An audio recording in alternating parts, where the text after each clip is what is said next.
కుటుంబానికి సంఘానికి ప్రేమతో వందనాలు తెలియజేస్తున్నాం. మా మీద ఆయన నమ్మకం ఉంచి బలిపెట్టి ఇచ్చిన దానికి నిశ్చయంగా దేవుని యొక్క వాక్యం మాత్రమే వర్తమానం మాత్రమే మేము ఇక్కడి నుంచి చెప్పి వెళ్తున్నామని నమ్ముతా ఉన్నాను. అయితే ఒక మాట జ్ఞాపకం పెట్టుకోండి.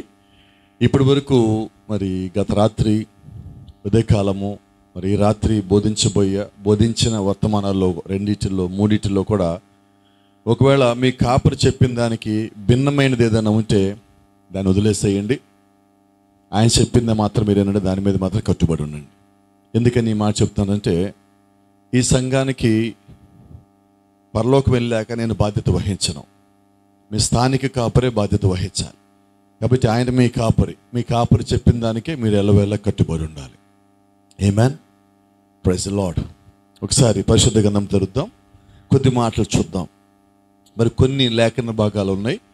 మరి రాత్రి మనకి వర్తమానం లోపల మధ్యలో వచ్చేవి, అప్పుడు చదివించడానికి ఇబ్బంది అవుతూ ఉన్నది. అందుకని అన్నిటిని మొదట చదివించడం జరుగుతున్నది.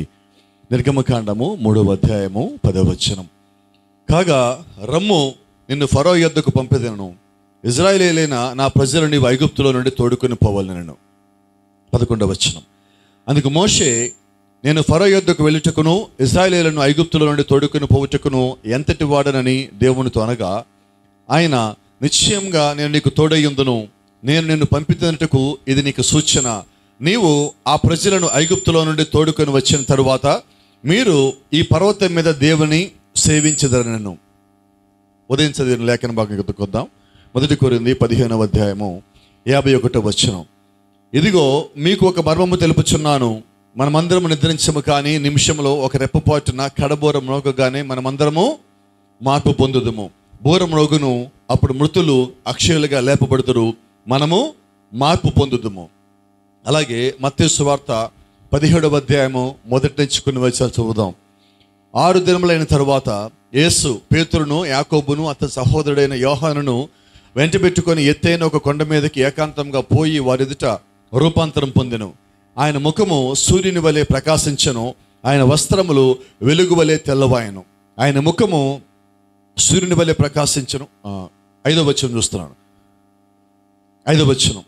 అతడు ఇంకను మాట్లాడుచుండగా ఇదిగో ప్రకాశమానమైన ఒక మేఘం వారిని కమ్ముకొనెను. ఇదిగో ఈయన నా ప్రియ కుమారుడు, ఈయన యందు నేను ఆనందించుచున్నాను, ఈయన మాట వినుడని ఒక శబ్దము ఆ మేఘంలో నుండి పుట్టెను. Praise the Lord. ఉదయం చదివి ఇంకొక లేఖన భాగం దగ్గరికి వద్దాం. మొదటి దశలోనికి రాసిన పత్రిక 4వ అధ్యాయము 15వ వచనం 16వ వచనం. మేము ప్రభు మాటను బట్టి మీతో చెప్పున్నదేమనగా, ప్రభు రాకడ వరకు సజీవులమై నిలిచి ఉండి మనము నిద్రించిన వారి కంటే ముందుగా ఆయన సన్నిధి చేరము. ఆర్భాటముతోనూ ప్రధానదూత శబ్దముతోనూ దేవుని బోరతోనూ పరలోకం నుండి ప్రభు దిగివచ్చును. క్రీస్తునందుని మృతులైన వారు మొదట లేతురు. ఆ మీదట సజీవులమై నిలిచి ఉండి మనము వారితో కూడా ఏకముగా ప్రభువును ఎదుర్కొనుటకు ఆకాశ మండలమునకు మేఘముల మీద కొనిపోబడదము. కాగా మనము సదాకాలము ప్రభువుతో కూడా ఉందము. ఆమేన్. చదువుబడిన వాక్యాన్ని ప్రభు అయిన దేవుడు దీవించి ఆయన నిశ్చయంగా ఈ దినమున ఆ వాక్యంలో నుంచి ప్రతి ఒక్క లేఖన భాగంలో నుంచి ఆయన బిడ్డలతో సూటిగాను తేటగాను ఆయన యొక్క ఆత్మను సంధించి మాట్లాడను గాక. ఆమేన్. God bless you. అందరం కూర్చుందామండి. Praise the lord.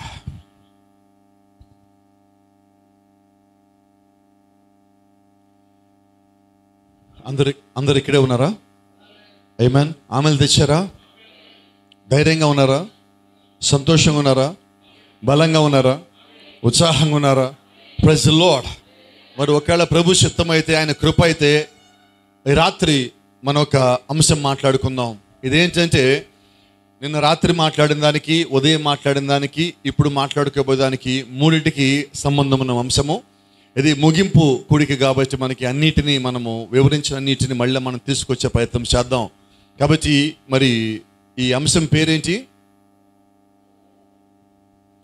3వ నిర్గమం యొక్క ముగింపు ఎప్పుడు జరుగును? ఇప్పుడు మనం ఏ ప్రజలము? 3వ నిర్గమం యొక్క ప్రజలము. ఇది మనకి స్పష్టంగా అర్థం కావాలి. ప్రతి నిర్గమములో దేవుడు ఒక వ్యక్తిని తీసుకొని ఆ వ్యక్తి నుంచి మాట్లాడి ఆ నిర్గమంలో ఉన్న ప్రజలని ఆయన అనుకున్న చోటకి తీసుకొని వస్తున్నాడు. ఆమేన్. ఇక్కడ కూడా మనం గమనిస్తే మొదటి నిర్గమం గురించి మొదటిగా మాట్లాడుకుందాం. తర్వాత రెండో నిర్గమము, తర్వాత మూడో నిర్గమము. మూడో నిర్గమంలో ఏమేమి కార్యాలు ఉన్నాయి, మూడో నిర్గమంలో దేవుడు ఏం చేయబోతున్నాడు, ఏం చేస్తానని చెప్పాడు, మొదటి నిర్గమంలో ఏం చేశాడు, రెండో నిర్గమంలో ఏం చేశాడు, మూడో నిర్గమంలో ఏం చేస్తాడు, ఒక క్రమంలో మనం చూస్తే మనం ఏమై ఉన్నామో, ఎక్కడున్నామో, ఎందుకని దేవుడు మనకి గడియ వర్తమానం ఇచ్చాడో, మనం ఎలాగ ఉండాలో, ఎందుకు మనం జీవిస్తున్నామో, ఇలా జీవిస్తే దేవుడు ఇచ్చే బహుమానం ఏంటో సమస్తము దేవుడు మన ముందు ఉంచుతా ఉన్నాడు. ఆమేన్. ఇక్కడికి గమనించినట్లయితే ఒక వర్తమానం ఉంది. God revealing himself to his people. దేవుడు ఆయన తన ప్రజలకు బయలుపరుచుకుంటున్నాడు అనే వర్తమానంలో ఇలాగున్నది. And this is God dealing with a servant to bring the children out of Egypt. దేవుడు ఒక ప్రవక్తని దేవుడు ఎన్నుకొని ఐగుప్తులో ఉన్న తన ప్రజలను బయటికి తీసుకురావటం కొరకు దేవుడే కిందకి దిగి వచ్చి ఆయన ఒక నిబంధన దూతగా ఆ యొక్క ప్రవక్తతో మాట్లాడుతున్నాడు. ఆమేన్. అంటే దేవుడు మొదటగా ఏం చేస్తారంటే ఆమోసు 3:7 ప్రకారం ఏంటి, దేవుడైన యెహోవా తన ప్రవక్తలకు తన దాసులకు ప్రవక్తలకు తెలియకుండా తను సంకల్పించింది ఏదియూ చెయ్యడు.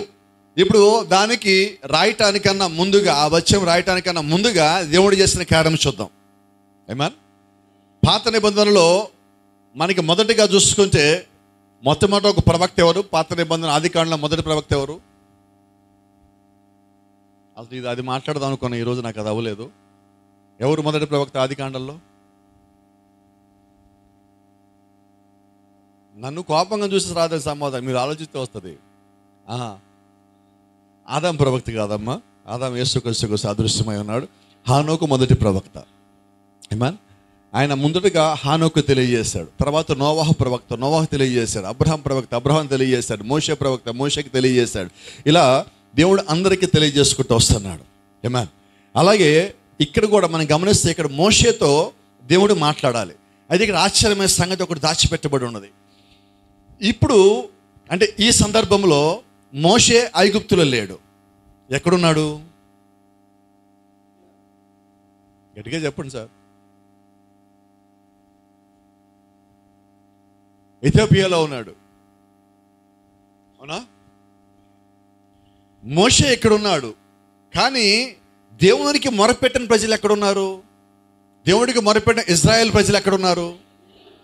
ఇప్పుడు దేవుడు ఐగుప్తుకి వెళ్ళాలా, మోషే దగ్గర రావాలా? ప్రజలు ఎక్కడున్నారు? ఇప్పుడు ఆయన ఐగుప్తుకి వెళ్ళాలి కదా వాళ్ళని తేవాలంటే. అయితే వాళ్ళని తీసుకురావడానికి దేవుడు అనుకున్న సేవకుడు ఇథియోపియాలో ఎక్కడున్నాడు.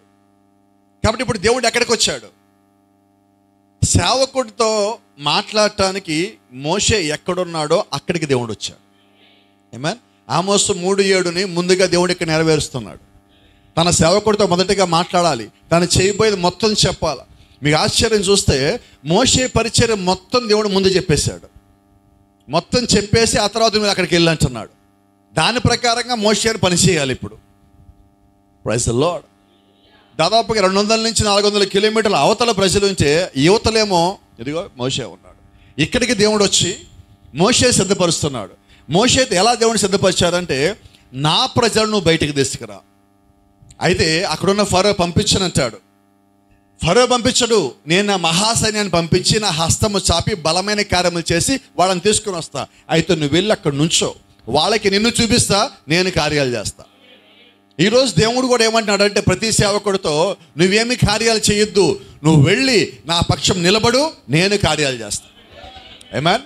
నువ్వు సంఘ కాపరిగా ఉండు, సంఘాన్ని నేను కడతా, నా వాక్యంతో కడతా, నా ఆత్మతో కడతా, వర్తమానంతో కడతా, నా కృపతో కడతా, నా రక్తంతో కడతా, నా ఒక పరిశుద్ధాత్మతో సంఘమును కడతానంటున్నాడు.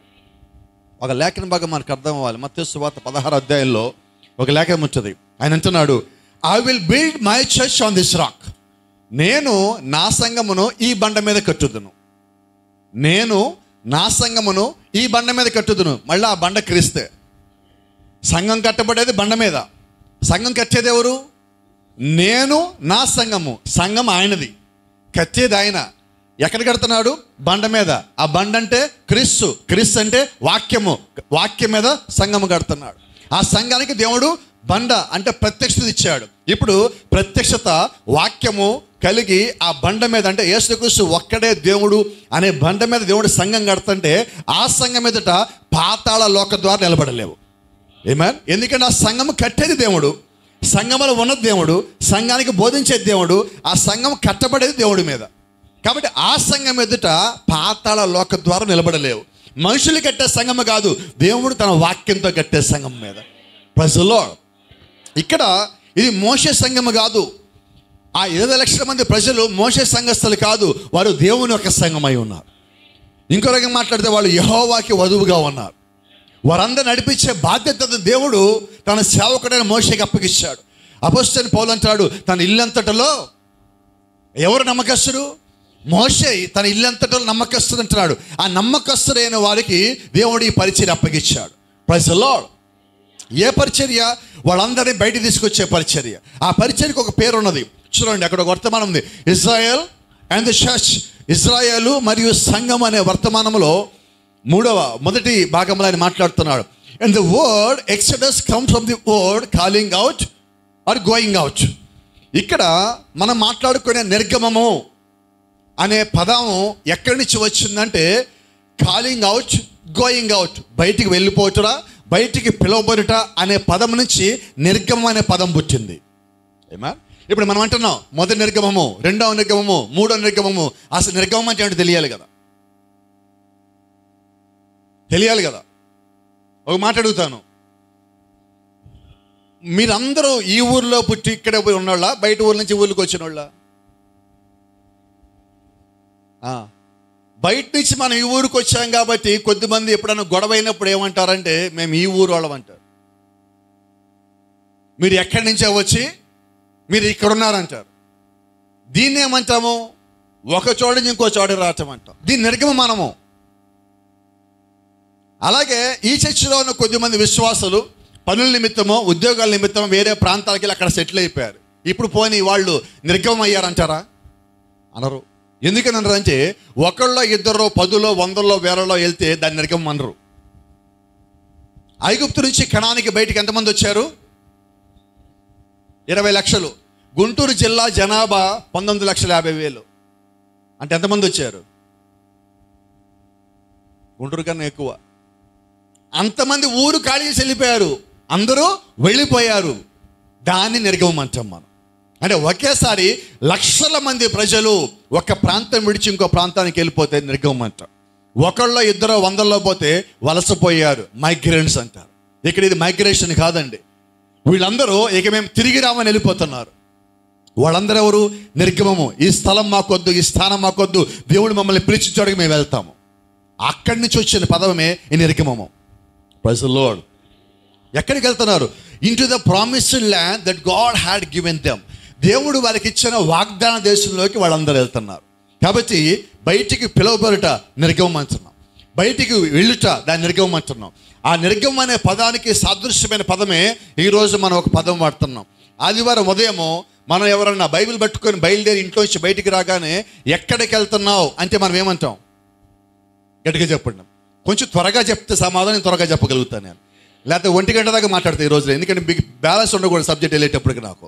కాబట్టి త్వరగా చెప్పాలి సమాధానాలు. ఎక్కడికి వెళ్తామంటారు? చెప్పండి. చర్చ్ అంటే ఏంటి? అయిపోయింది. చర్చ్ అంటే ఏంటి? మీరు ఏమనుకున్నారు చెప్పొద్దు, చర్చ్ అంటే ఏంటో చెప్పండి నాకు. అది సమస్య. చర్చ్ అంటే అర్థం ఏంటి తెలుసా? బయటికి పిలవబడుట. ఏంటది? బయటికి పిలువబడిన వారిని సంఘం అంటారు. అంటే ఇప్పుడు మనం ఎవరు? చర్చికి వెళ్తానంటే అర్థం ఏంటి? ఎక్కడి నుంచి బయటికి పిలువబడ్డావు? లోకంలో నుంచి బయటికి పిలువబడ్డావు. వాళ్ళు ఐగుప్తులోంచి బయటికి పిలువబడ్డారు. ఎక్కడికి పిలువబడ్డారు? కానానులోకి రావటానికి. నువ్వు ఎక్కడికి బయటికి పిలువబడ్డావు? నువ్వు లోకంలో నుంచి, లోకం అనే ఐగుప్తులోంచి దేవుని వాక్యం అనే కానానికి నువ్వు పిలువబడ్డావు. అందుకని సంఘానికి వస్తున్నావు, అందుకని దేవుడిని ఆరాధిస్తున్నావు, అందుకని దేవుడిని నమ్ముతున్నావు, అందుకని దేవుడిని వెంబడిస్తున్నావు. Praise the Lord. కాబట్టి నువ్వు సంఘానికి వచ్చావంటే అర్థం ఏంటి తెలుసా? లోకాన్ని విడిచిపెట్టావని, లోకపు సంగతులు విడిచిపెట్టానని, అక్కడున్న పద్ధతులు విడిచిపెట్టావని, అక్కడున్న ఆచారాలు విడిచిపెట్టావని, అక్కడున్న ప్రతి ఒక్కదాన్ని వదిలి నువ్వు బయటకు వస్తేనే అప్పుడు సంఘం అవుతావు. ఈ కాల ప్రవక్త అంటున్నారు 20 లక్షల మంది ప్రజలు ఐగుప్తులోంచి బయటకు వచ్చారు. వారు ఐగుప్తులో ఉన్నారు, వాడి పేరు దేవుని యొక్క పిల్లలు. వారు ఐగుప్తులోంచి బయటికి అడుగు పెట్టాక వారు దేవుని యొక్క సంఘం అన్నాడు. ఏంటది? ఇప్పుడు లోకంలో నువ్వు ఉండగా, నువ్వు చర్చికి రా, ఎళ్ళు, నువ్వు దేవుడు కుమారుడు. అయితే దేవుని యొక్క సంఘం ఎప్పుడవుతావంటే లోకాన్ని పూర్తిగా విడిచిపెట్టాక. వారు ఐగుప్తులో ఉండగా దేవుని పిల్లలు, ఇంకా సంఘం అవ్వాల. అది ఆశ్చర్యం ఏంటంటే వారు ఐగుప్తులోంచి బయటకు వచ్చారు, కానీ వారిలో నుంచి ఐగుప్తు బయటికి పోలా. ఎందుకు కనాన్ రాలేదు చెప్పండి? వారు కనాన్ ఎందుకు రాలేకపోయారంటే వారిలోంచి ఐగుప్తు బయటికి పోలా. ఐగుప్తు అనే ఊరిలోంచి బయటకు వచ్చారు. ఐగుప్తు పద్ధతులు పోలా, ఐగుప్తు ఆచారాలు పోలా, ఐగుప్తులో ఉన్న గొణుగుడు సనుగుడు పోలా, ఐగుప్తులో ఉండగా వెనకకు తిరిగే పద్ధతులు పోలా, మార్చుకోవాలా.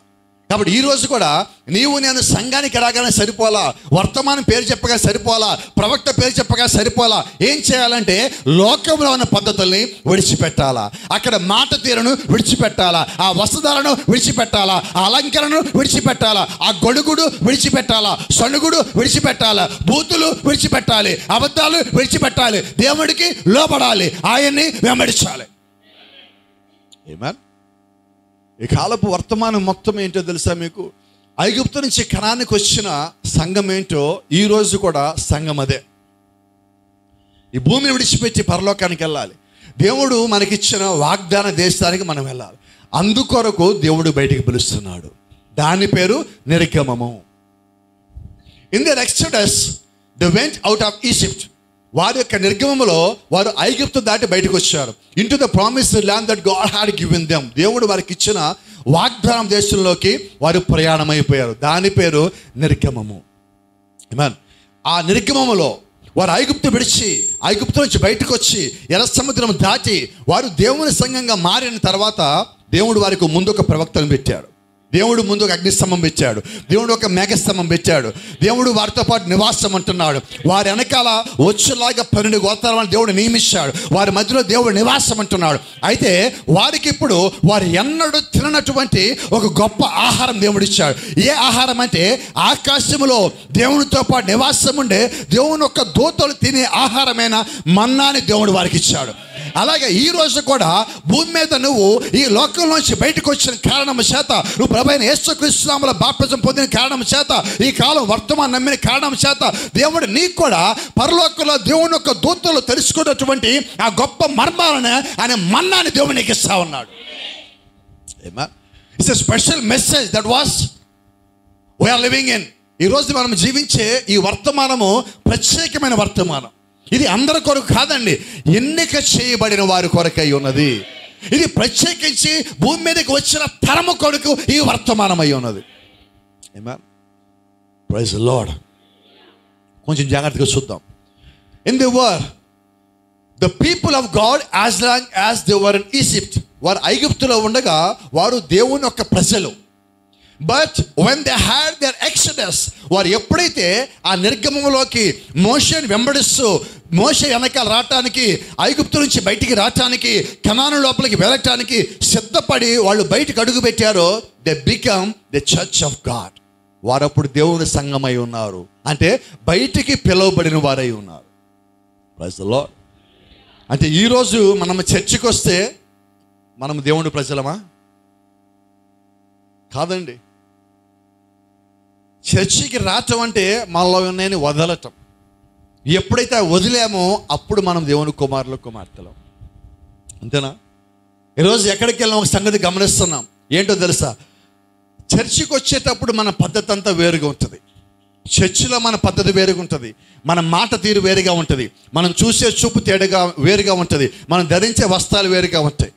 ఇప్పుడు ఎక్కడికైనా ఒక ఫంక్షన్కి వెళ్తే, ఒక పెళ్ళికి వెళితే, వర్తమానం సంఘము కాని వాళ్ళు మనం పిలిచినప్పుడు అక్కడికి కానీ మనం వెళితే అక్కడ మనం ఎలాగుంటున్నాం, మనం ఇంట్లో మనం ఎలాగుంటున్నాం, పాస్టర్ గారు కంటికి కనబడ్డాక ఎదురుగా ఎలాగుంటాం, పాస్టర్ గారు మన కళ్ళకి కనబడకపోతే ఎలాగుంటాం.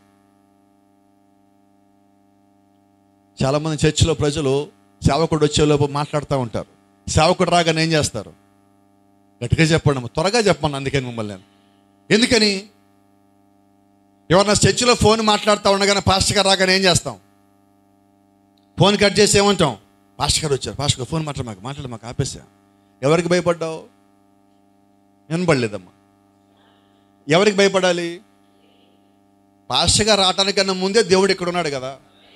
మరి ఎవరికి భయపడ్డావు? అంటే నీకు ఒక శరీరం కనబడితే ఆ శరీరానికి భయపడుతున్నావు. ఐగుప్తులో ఉన్న ప్రజలు కూడా అంతే, మోషేకి భయపడ్డారు, అందుకని పరలోకం రాలేదు, కనాన్ రాలేదు.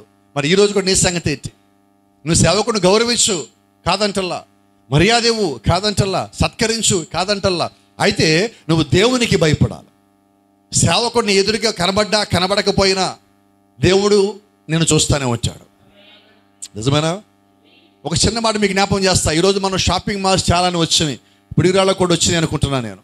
ఈ షాపింగ్ మాల్స్ మనం వెళ్ళినప్పుడు గతంలో చాలామంది స్త్రీలు ఏం డబ్బులు తీసుకుపోకుండా షాపింగ్ చేసి వస్తువులు కొనుక్కొచ్చేవాళ్ళు. ఎలాగా? వినపడలే నాకు.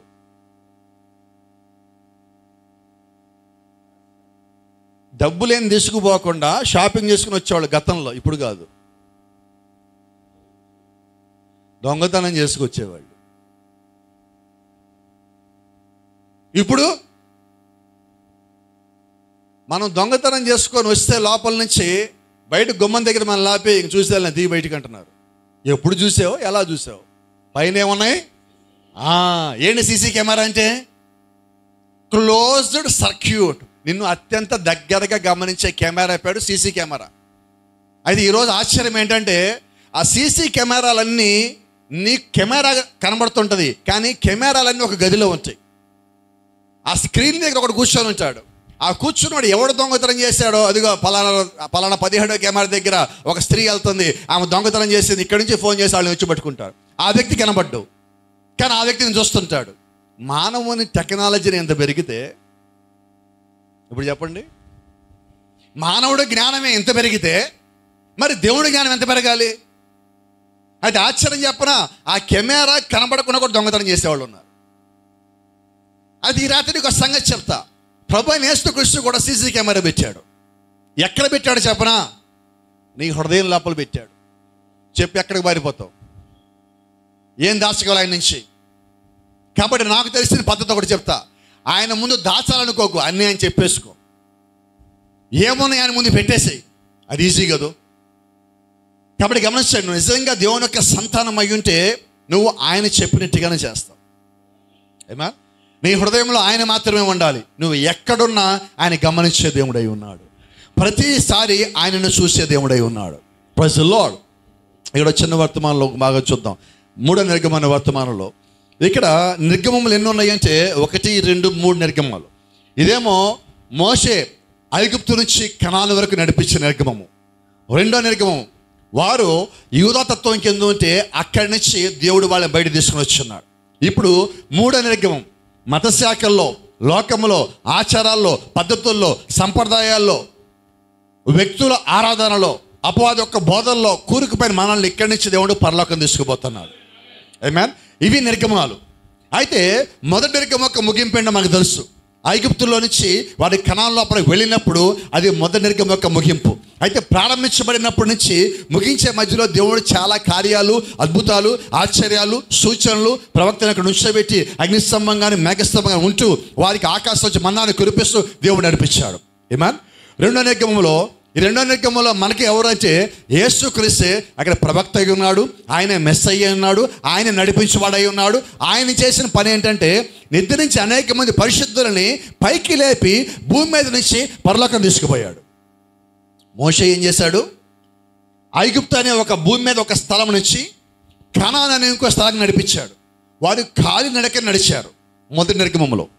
అది ఆశ్చర్యం చెప్పన, ఐగుప్తులో నుంచి కనానుకి ఎంతమంది చేరారు? 2. ఇప్పుడు ఆశ్చర్యమైన సంగతి ఒకటి ఉన్నది. వారు ఐగుప్తులోంచి బయలుదేరటానికన్నా ముందుగా కనానుకి ఎంతమంది చేరతారో దేవుడికి తెలుసా తెలీదా? తెలుసా? నిజం చెప్పండి. అవునా? ఇప్పుడు అడుగుతున్న ప్రశ్న, దేవుడు ఎంతమంది కొరకు మన్నా కురిపించాడు? నేను చెప్పనా? 2 కోసం. దేవుడు ఎర్ర సముద్రం ఎంతమంది కోసం తెచ్చాడు?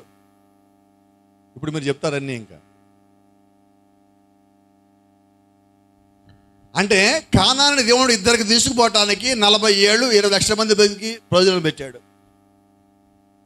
ఎంత కష్టపడ్డాడు దేవుడు. అది ఆశ్చర్యమని తెలుసా, ఆ ఇద్దరు ఎప్పుడు గొణగల సనగల.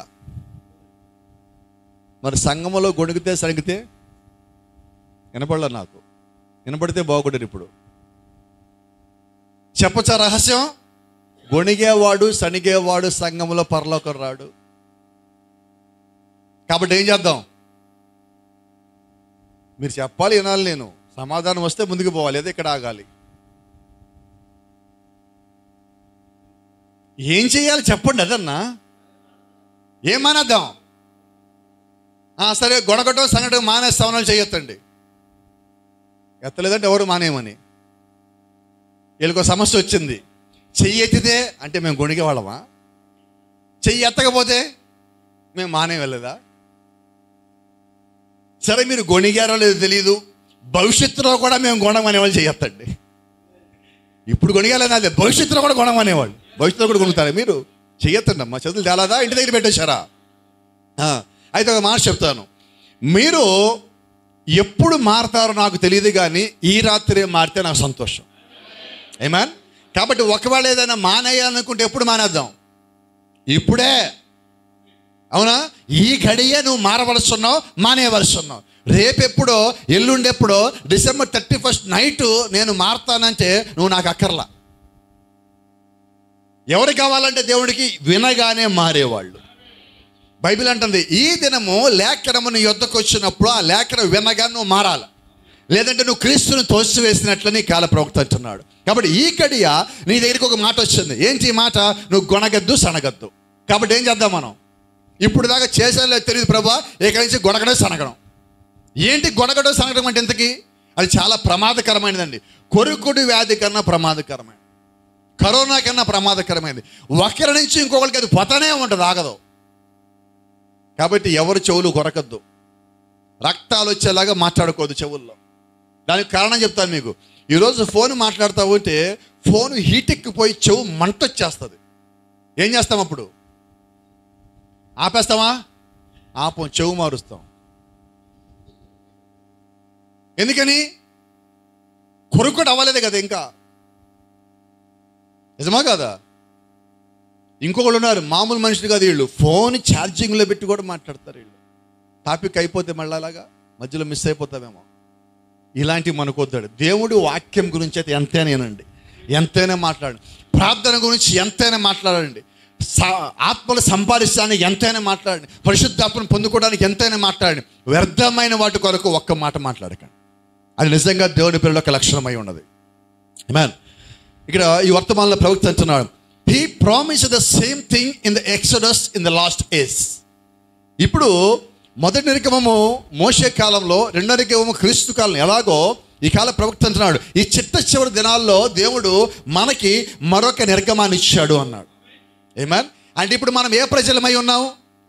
నిర్గమం యొక్క ప్రజలై ఉన్నాం. ఏ నిర్గమము? మొదటిది అయిపోయింది, రెండోది అయిపోయింది. ఇప్పుడు మనము మూడో నిర్గమం యొక్క ప్రజలై ఉన్నాము. దేవుని నామానికి మహిమ కలుగును గాక అని అంటున్నాడు. He cannot change it. దేవుడు దాన్ని మార్చడు. ఎందుకంటే and by scientist prove by the witness of the spirit by the works of the spirit. ఈరోజు శాస్త్రజ్ఞులు, గొప్ప గొప్ప వేదాంత పండితులు కూడా వాళ్ళు ఏం చేస్తారంటే ఇది నిజమే, ఇది దేవుడు కార్యమని వాళ్ళు కూడా చెప్పడం బిగిన్ చేశారు. ఇవన్నీ దేవుని యొక్క కార్యములై ఉన్నాయి. See the great pillar of fire moving among us. ఆ మొదటి నిర్గమంలో కార్యాలు మళ్ళా ఇప్పుడు మనలో మధ్యలో జరుగుతున్నాయి అంటే దానికి ఒక రుజువు ఉన్నది. అక్కడ మోషే నడిపించి అదే అగ్నిస్తంభము, అద్భుత కార్యాలు చేసిన అదే అగ్నిస్తంభము ఇప్పుడు ఈ కాలంలో మన మధ్యలో ఉండి మళ్ళీ అవే కార్యాలు జరిగిస్తున్నాడు ఆయన. మళ్ళా ఆయన ఒక ప్రవక్తని కలిగి ఉన్నాడు, మళ్ళా ఒక నిర్గమం కలిగి ఉన్నాడు, మళ్ళా సూచనలు జరుగుతున్నాయి, మళ్ళా అద్భుతాలు ఉన్నాయి, మళ్ళా ఆశ్చర్యకార్యములు ఉన్నాయి, మళ్ళా స్వస్థతలు జరుగుతూ ఉన్నాయి. ఏంటిదంటే నిర్గమంలో ఉన్న ప్రజలను ముందుకు నడిపించడానికి దేవుడు ఎన్నుకున్న మార్గమై ఉన్నది. ఏమన్. ఇక్కడ చిన్న మాట, ఎత్తబాటు అన్న వర్తమానంలో ఇలా ఉన్నది.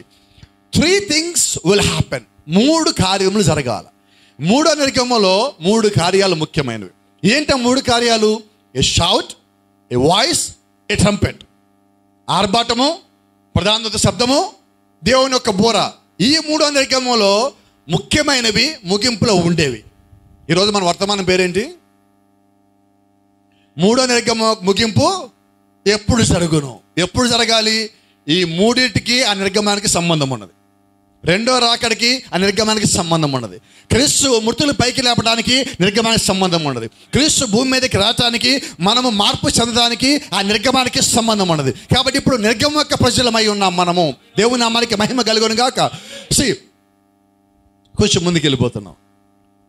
ఇది మీకు జ్ఞాపకం చేస్తాను. ఇందా చదివే మత్తయి సువార్త 17 అధ్యాయాలు మనం చదువున్నాం. ఏంటి ఇక్కడ చదివిన సంగతి అంటే, యేసుక్రీస్తు దగ్గరలో ఉన్న ఎత్తైన కొండ మీదకి వెళ్ళి అక్కడ ఒక మాట ఉన్నది, చాలా స్పష్టంగా ఉంటుంది. 6 దినములైన తరువాత యేసు పేతురును, యాకోబును, యోహానును తీసుకొని దగ్గరలో ఉన్న ఎత్తైన కొండ మీదకి పోయి రూపాంతరం పొందాను. ప్రజల్లో మీరు ఇంతవరకు చూస్తే పొరపాటు పడతారు. దీనికన్నా పైన 16వ అధ్యాయంలో చివరి వచనం ఉంది, 28వ వచనం చదువుతారు ఒకసారి. లాస్ట్ 2 వచనాలు ఇంకా తిప్పుతున్నారు పేజీలు. మత్తయి సువార్త 16వ అధ్యాయం చివరి వచనం. ఇక్కడ నిలిచిన వారిలో కొందరు, ప్రైజ్ ది లార్డ్. ఎంతమంది? కొందరు అంటే ఎంతమంది? 12 మంది ఉన్నారు అక్కడ. ఆయన అన్నాడు కొందరు. కొందరు అంటే ప్రవక్త అన్నాడు 2 అంతకన్నా ఎక్కువైతే కొందరు అన్నాడు. ఇప్పుడు ఆ 2 కన్నా ఎక్కువైతే ఎవరంటే యోహాను, పేతురు, యాకోబు, అంటే ముగ్గురు. అంటే యేసుక్రీస్తు మత్తయి సువార్త చివరి అధ్యాయంలో చివరి వచనంలో చెప్పిన ఆ ప్రవచనాన్ని మత్తయి సువార్త 17వ అధ్యాయం మొదట్లో నెరవేరుస్తున్నాడు. ఆమేన్. సరే, ఇక్కడ నిలిచిన మీలో కొందరు, కంటిన్యూషన్.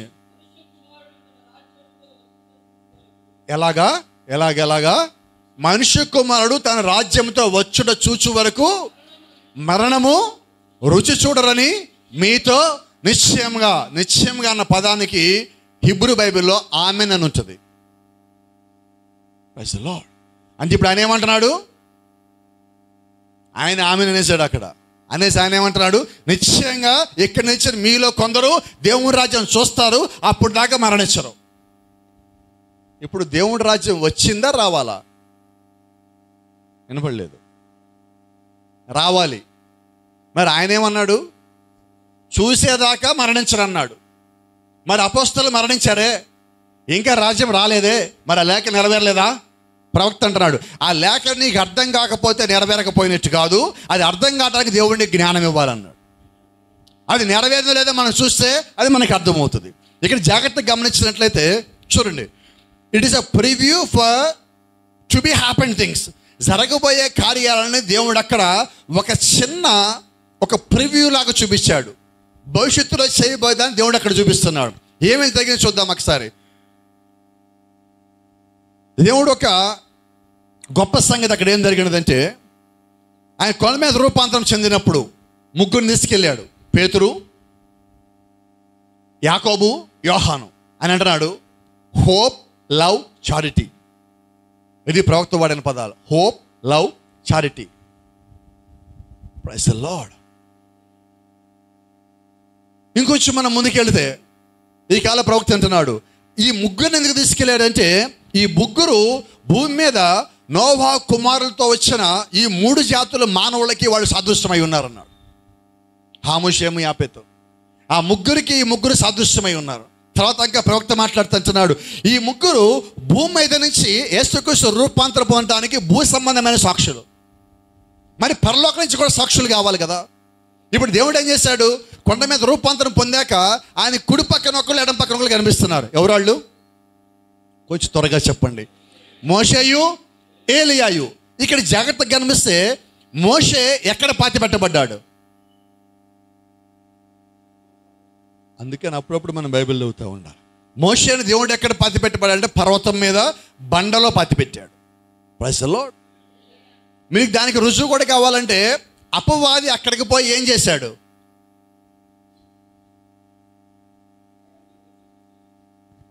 యుద్ధం చేయలేదండి. అక్కడ సంగతి పెట్టాడు. ఏంటో సంగతి తెలుసా? డిబేట్ పెట్టాడు. కాబట్టి గమనించండి, డిబేట్లు పెట్టేది అపవాదులే. ప్రవక్త అన్నాడు డిబేట్ అంటే దెయ్యం అన్నాడు. మరి ఈరోజు వర్తమానంలో డిబేట్లకు పోతారు కదా, వాళ్ళందరూ ఎవరు? నేను చెప్పేది ప్రవక్త చెప్పాక. ఏదన్నా పాస్టర్ గారు పోయి ఎక్కడైనా డిబేట్ పెట్టాడంటే అర్థం ఏంటో తెలుసా? ఆ కొండ దగ్గర మోషేని పాతిపెట్టాక మోషే శరీరం ఎక్కడ పాతిపెట్టారని గొడవ పెట్టుకున్నాడు పోయి అవ్వదు. అక్కడ ఏం సాధించాడు వాడు? ఎందుకు గొడవ పెట్టాడు తెలుసా? మోషే శరీరం ఎక్కడ పాతిపెట్టారో తెలిస్తే దాన్ని ఒక పుణ్యక్షేత్రం చేసేవాడు. ఎందుకని? దేవుడు మోషేతో ఒక మాట చెప్పాడు, మోషే నువ్వు వెళ్ళు, నువ్వు ఫరోకి నీ అన్న అహరోనికి దేవుడు అయి ఉంటావు అన్నాడు.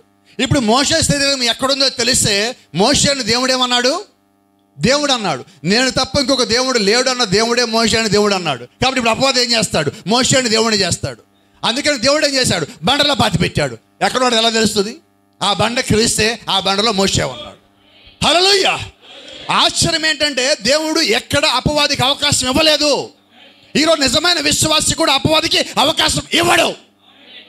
Praise the Lord. దాచిపెట్టాడు, వాదించాడు దొరకల. ఇప్పుడు అక్కడి నుంచి ఆ మోషే లేచి వచ్చి ఇదిగో ఇక్కడ సాక్షిగా ఉన్నాడు. అంటే మృతుల్లో నుంచి దేవుడు ఒక సాక్షిని కలిగి ఉన్నాడు. ఆమేన్. రెండో ఆయన ఎవరు? ఏలియా. ఎక్కడి నుంచి వచ్చాడు? అగ్ని రథముల చేత ఎక్కడి నుంచి వెళ్ళిపోయాడు? ఎరికోలో నుంచి. ఎరికో అంటే ఏంటి? సరే, యోర్దాను నుంచి వెళ్ళాడు. యోర్దాను అనగా మరణాన్ని పాయలు చేసుకొని దాటి వెళ్ళినప్పుడు అక్కడి నుంచి దేవుడు ఏలియాని పైకి తీసుకెళ్ళిపోయాడు. ఆమేన్. మరణము లేకుండా కొనిపోయిన వ్యక్తిని కిందకు తెచ్చాడు, మరణించి పాతిపెట్ట వ్యక్తిని పైకి లేపాడు. ఆశ్చర్యం కదా? ఇప్పుడు అడుగుతా చిన్న ప్రశ్న, దేవుని రాజ్యంలో ఎవరెవరు ఉంటారు? ఇద్దరు ఉంటారు. ఇందా మనం చదివాం లేఖనం. ఏంటంటే లేఖనం? ఆర్భాటముతోనూ ప్రధాన శబ్దముతోనూ దేవుని బోరుతోనూ దేవుడి కిందకి దిగి వచ్చును. తర్వాత ఏం జరుగుతుంది? ఇప్పుడు మోషే ఎక్కడి నుంచి వచ్చాడు? చెప్పండి త్వరగా సమాధానం నాకు. మోషే ఎక్కడి నుంచి వచ్చాడు? మృతుల్లోంచి పైకి లేచాడు. అదేగా జరుగుతుంది అక్కడ. చచ్చిపోయిన మోషే, పాతి పెట్టబడిన మోషే అక్కడి నుంచి లేచి వచ్చాడు. మరి దేవుని రాజ్యంలో ఎవరు ఉండాలి? క్రీస్తు మృతులైన వారు తిరిగి లేవాలి. ఇప్పుడు వారందరి గుంపుకి మోషే అక్కడ నాయకుడిగా ఉన్నాడు. అర్థమైనదా? ఇప్పుడు ఏలియా ఎవరు? మీరు చెప్పాలి. మరణము లేకుండా కొనిపోయేవాళ్ళు, వాళ్ళకి సాదృశ్యంగా ఏలియా. ఇప్పుడు ఏలియా వెనకాల ఎవరున్నారంటే జీవించి తిరిగి లేచిన వాళ్ళందరూ ఏలియా వెనకాల ఉన్నారు. ఏమన్ మార్పు చెందిన వాళ్ళందరూ అక్కడ ఉన్నారు. శరీర మార్పు పొందిన వారంతా ఏలియా వెనకున్నారు. మోషే వెనకాల ఎవరున్నారు? జీవించి మరణించి పాతి పెట్టబడి వాక్యానుసారంగా ఉన్నవారు ఎవరైతే ఉన్నారో వారందరూ లేచి మోషే వెనకాల ఉన్నారు. ఏమన్. ఇప్పుడు దేవుని రాజ్యం అంటే ఎవరు? ఇద్దరు. ఎవరా ఇద్దరు? మృతి చెంది తిరిగి లేచిన వారు, పునరుత్థానం చెందినవారు, సజీవులుగా ఉండి రూపాంతరం చెందినవారు. ఇప్పుడు దేవుడు చెప్పిన అదే నెరవేర్చాడు అక్కడ. అదే కాల ప్రవక్త అంటున్నాడు, ఆ కొండ మీద రూపాంతరంలో నీవు కూడా ఉన్నావు అన్నాడు. ఇది కదా ఆశ్చర్యం మనకి. Praise the Lord. ఏంటి దాని అర్థము? ఇప్పుడు మనం మూడో నిగమంలో ఉన్నాం. మూడో నిగమం మనకు కొన్ని కార్యాలు ఉన్నాయి. షౌట్ అండ్ వాయిస్ రెండు ఉన్నాయి ముఖ్యమైనవి. ఒకటి మొట్టమొదటిగా ఆర్భాటము, రెండోది ప్రధాన దూత శబ్దము. ఆమేన్. కొంచెం ముందుకు వెళ్దాం. ఇక్కడ వర్తమానం ఉంది. ప్రకటన గ్రంథము 4వ అధ్యాయం మొదటి భాగం గురించి ఆయన మాట్లాడుతూ అంటున్నాడు. The rehearsals. ఒక డ్రామా మనం వేసే ముందు, ఒక పని మనం చేసే ముందు చాలామంది చేసే పని ఏంటంటే ఆ పని ఎలాగ చేస్తామని ముందు ప్రాక్టీస్ చేస్తారు. దాని పేరు రిహార్సెస్ అంటారు. అవునా? The first thing he saw in the coming was Moses. యేసుక్రీస్తు కొండ మీద రూపాంతరం చెందాక మొదటగా వచ్చింది మోషే. Represented the dead saints. చనిపోయి తిరిగి లేచిన పరిశుద్ధులకి అక్కడ మోషే ప్రాతినిధ్యం వహిస్తున్నాడు. Praise the lord. వారందరూ దేని కొరకు? That would be resurrected. భవిష్యత్తులో పునరుత్థానం చెందబోయే వాళ్ళకి అక్కడ మోషే సాదృశ్యంగా ఉన్నాడు అంటున్నాడు. రెండోది, there was Moses first. That all the 6 ages that the slept 6 ages. 6 సంఘ కాలంలో ఇప్పుడు మనం 7లో ఉన్నాం. ఎఫెసు, స్ఫుర్ణ, పెర్గము, తుయితైర, సార్డిస్, ఫిలదెల్ఫియా. ఈ 6 సంఘ కాలంలో ఉన్న ప్రజలు ఎవరైతే వాక్యానుసారంగా ఉండి ఆ గడియ వర్తమానం అంగీకరించి ఆ కాలం యొక్క బోధన అంగీకరించి మారు మనసు పొంది బాప్తిజాన్ని పొంది వాక్యానుసారంగా జీవించి మరణించారో వారందరినీ కూడా మోషే గుంపు తిరిగి పైకి లేపుకొని వస్తాడు. Praise the Lord. And here but Elisha was there. అక్కడ ఏలియా ఉన్నాడు. The messenger of the last day. అక్కడ మీరు ఏలియాని చూడొద్దు, ఈ కాలం యొక్క చివరి వర్తమాని కూడా చూద్దాం ఒకసారి. అంటే అక్కడ ఏలియా కాదు, ఏలియా ఆత్మ కలిగిన వ్యక్తి అక్కడ ఉన్నాడు. విత్ హిస్ గ్రూప్, ఆయన గుంపు దాని అక్కడ నిలబడ్డాడు. ఆమేన్. మోషే గుంపుతో మోషే ఉన్నాడు, ఇక్కడ ఏలియా గుంపుతో ఏలియా ఉన్నాడు. చూడండి, ప్రవక్త అన్నాడు ఏలియా వెనకాల గుంపు ఏంటి? ద ట్రాన్స్ఫిగర్, ద రాప్చర్డ్, రూపాంతరం చెంది ఎత్తపడ్డ గుంపు ఏలియా వెనకాల ఉందంటున్నాడు. ఆమేన్. ఇప్పుడు అడగచ్చా, ఇప్పుడు ఒకవేళ ఈ కాలపు ఏలియా అక్కడుంటే ఆ గుంపులు ఎవరు ఉండాలి? మనం అంటే మిగతా వాళ్ళ సంబంధం నచ్చట్లేదు, అందుకని ఎవరికాళ్ళు ఏం చెప్పాలి? అది ఎవరుంటారు అక్కడ? Praise the Lord. దేవుని నామానికి మహిమ. ఇంకొంచెం మనం ముందుకు వెళ్దాం, వర్తమానంలో కోడి చూద్దామండి. ఇక్కడ the Easter seal, Easter Mudra అని వర్తమానం అంటాడు. లుక్ నౌ ఎ ట్రాన్స్ఫిగరేషన్, ఆ రూపాంతరాన్ని ఒకసారి చూడండి. we are all represented there in transfiguration. ఇప్పుడు ఆ కొండ మీద ఉన్న రూపాంతరంలో మనమందరం అక్కడ ఉన్నామంటున్నాడు. Praise the Lord. ఆమేన్. ఇంకొంచెం ముందుకు వెళ్తే notice just what we are seeing it today. ఈ దినము జరిగేది మీరు గమనిస్తే the quickening power of God, దేవుని యొక్క మేల్కొల్పు లేకపోతే కదిలించే శక్తి మనల్ని దేవుడి యొక్క పునరుత్థానంలోకి, దేవుడి యొక్క రూపాంతరంలోకి తీసుకుపోతుంది అంటున్నాడు. ఆమేన్. అంటే మనల్ని వ్యక్తులు తీసుకుపోవటల్లా, మనల్ని సంఘాలు తీసుకుపోవటల్లా, మనల్ని సేవకులు తీసుకుపోవటల్లా, మనం తీసుకెళ్ళేది ఏంటంటే దేవుడి యొక్క రూపాంతరపరచు శక్తి అయి ఉన్నది. దేవుని అమ్మారికి మహిమ, ఘనత, ప్రభావం కలుగును గాక. కొంచెం మనం ముందుకు వెళ్తాం ఇక్కడి నుంచి. ఇప్పుడు మనం మాట్లాడుకుంటున్నాం 3 కార్యాలు ఉన్నాయి అని. ఏంటి 3 కార్యాలు? పునరుత్థానము, రూపాంతరము లేకపోతే శరీర మార్పు, ఎత్తబాటు.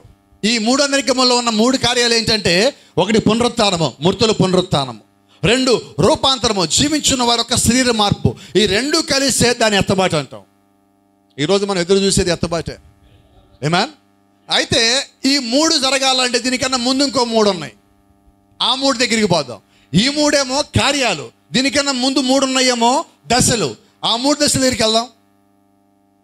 ఇవేంటి? ఆర్భాటము, ప్రధాన శబ్దము, దేవుని బోర. ఒక చిన్న ప్రశ్న అడుగుతున్నా, ఆర్భాటం అంటే ఏంటి?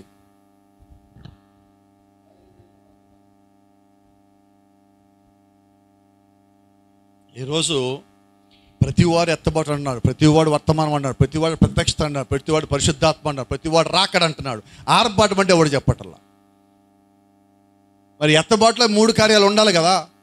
దాంట్లో మొదటి దాని పేరు ఆర్భాటం. ఆర్భాటం అంటే అది సమస్య. కొంచెం ముందుకెళ్ళి అది కూడా చూసేద్దాం మనం. ఏంటి ఆర్భాటం అంటే? ఆర్భాటం అంటే వర్తమానం. ఇప్పుడు ప్రపంచం మొత్తం వర్తమానం వెళ్ళినది. ఏంటి వర్తమానం? ఇంకొంచెం లోపలికి వెళ్తే ఎత్తబాటు అనే వర్తమానంలో ప్రవక్త మాట్లాడుతున్నాడు. See what is the shout? ఆర్భాటం అంటే ఏంటి అని అంటున్నాడు. It's a message going forth first. మొదటగా వర్తమానం అందరి దగ్గరికి వెళ్ళాలి, దాని పేరు ఆర్భాటం. ఆమేన్. ఇంకొంచెం వివరిస్తే the living bread of life bringing forth bride. జీవం కలిగిన వాక్యము వధువు ముందుకు వెళ్ళాలి. ఆ తర్వాత వధువు దాన్ని తీసుకోవాలి, వధువు దాన్ని అంగీకరించాలి. ఇంకొంచెం మనం లోతుగా వెళ్ళి మాట్లాడినట్లయితే కింద ప్రవక్త అదే వర్తమానంలో, ఎత్తబడిన వర్తమానంలో మాట్లాడుతున్నాడు. ద ఫస్ట్ థింగ్ కమ్స్, మొట్టమొదటిగా ఏమొస్తుంది? When we started descending from the heaven. ఎప్పుడైతే క్రీస్తు పరలోకం నుంచి కిందకి దిగబోతున్నాడో జరిగే మొదటి కార్యము దేర్ ఇస్ ఎ షౌట్. ఆర్భాటం జరుగును. What is it? ఆర్భాటం అంటే ఏంటి? Is a message. ఏంటండి ఆర్భాటం అంటే ఏంటి? ఎవడన్నా మీ దగ్గరికి వచ్చి ఇప్పుడు ఆర్భాటం అంటే ఏం చెప్తారు? వర్తమానం చూపించండి, ఇదిగో ఇదే ఆర్భాటం అని చెప్పండి. ఆయన ఇంకా క్లియర్గా చెప్తున్నాడు, to get the people together. వర్తమానం ఎందుకు కొరకు వచ్చిందంటే ప్రజల్ని సమకూర్చడానికి. ఆమేన్. ఇలా మాట్లాడుకుందాం. పిడుగురాళ్ళ కాకుండా ఈ రాత్రి ఇక్కడ కూడికొచ్చిన వాళ్ళు ఒకసారి చేయొద్దండి. పుట్టినోళ్ళు పిడుగురాళ్ళు కాకుండా, పిడుగురాళ్ళు పుట్టిన వాళ్ళు కాకుండా బయట పుట్టి ఇక్కడికి వచ్చిన ఒకసారి చేతుదారా? అందరు ఇక్కడేనా? మీరందరూ పుట్టింది ఇక్కడైనా? పిడుగురాళ్ళేనా?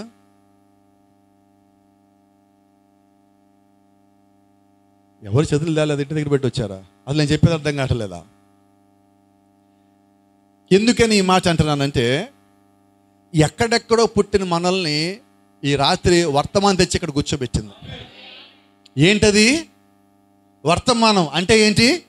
ఆర్భాటము. ఇప్పుడు మనం ఆర్భాటంలో ఉన్నాం. ఆర్భాటం అనగా వర్తమానం. వర్తమానం ఏం చేసిందంటే ఎక్కడెక్కడో ఉన్న మనందరం ఒక చోట కలిపినది. ఆమేన్. ఎక్కడ అమెరికాలో కెంటకీలో పుట్టిన ఈ వర్తమానము ఇదిగో ఇండియాలో ఒక చివర, ఆంధ్రాలో ఒక చివర, గుంటూరులో ఇటు పక్కన, ఇక్కడున్న ఈ పిడుగురాళ్ళ ఈ పట్టణంలోకి ఇక్కడికి మనందరం తీసుకొచ్చి కలిపినది. అక్కడి నుంచి ఆ పక్షిరాజు వర్తమానం కెంటకీ అడవుల్లోంచి ఎగిరి ఇదిగో ఈ పిడుగురాళ్ళ మధ్యలోకి వచ్చాను. అంటే ఆ వర్తమానం వచ్చి ఏం చేసింది? మనందరూ సమకూర్చింది. అందుకే దాని పేరు, ఈ గడి వర్తమానం మాత్రమే కాదు, దాని పేరు ఆర్భాటమై ఉన్నది. Praise the Lord. ప్రభుత్వం అన్నాడు, a message comes forth first.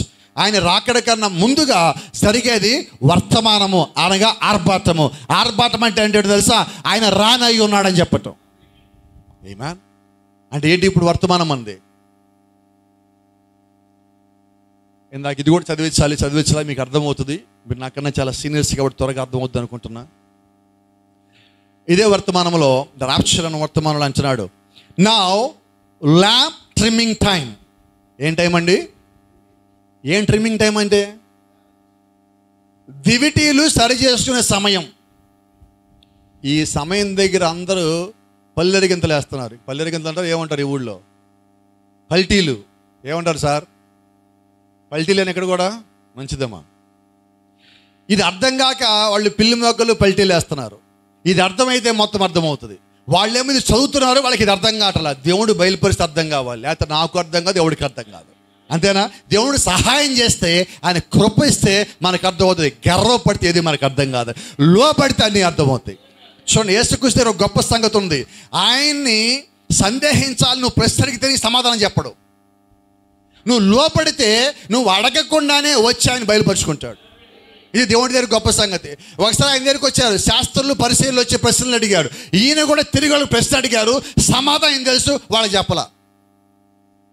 ఆయన అడిగాడు ఒకరోజు, ఈయన శోధిస్తుంటే ఒక చిన్న ప్రశ్న అడుగుతా, చెప్పండి అన్నాడు. ఏంటి ఆ ప్రశ్న అన్నారు వాళ్ళు. యేసుక్రీస్తు ఎవడు కుమారుడు అని అడిగాడు. క్రీస్తు ఎవడు కుమారుడు అన్నాడు. వాళ్ళు ఇంతే కదా మేము చెప్పేస్తాను. సరే చెప్పండి అన్నాడు. ఆయన దావీదు కుమారుడు అన్నాడు. అయితే ఆయన ఒక మాట అన్నాడు, దావీదుకి ఆయన కుమారుడైతే మరి దావీదు ఆయన ప్రభు అని ఎలా అంటున్నాడు? సమాధానం తెలిసి ఆయన చెప్పలే, వెళ్ళిపోయాడు అక్కడి నుంచి.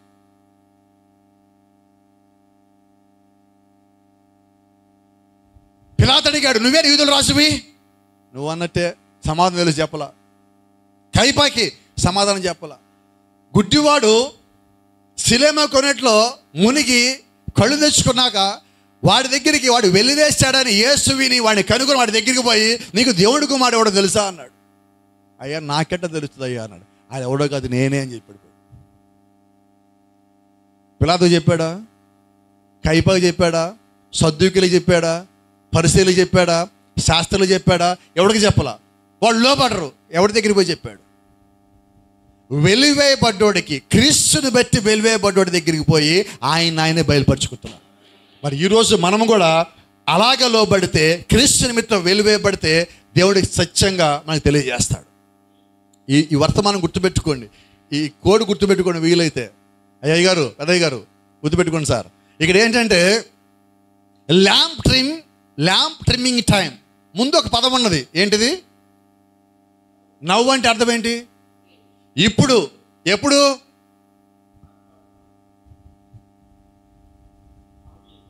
65 ఏమంటున్నాడు?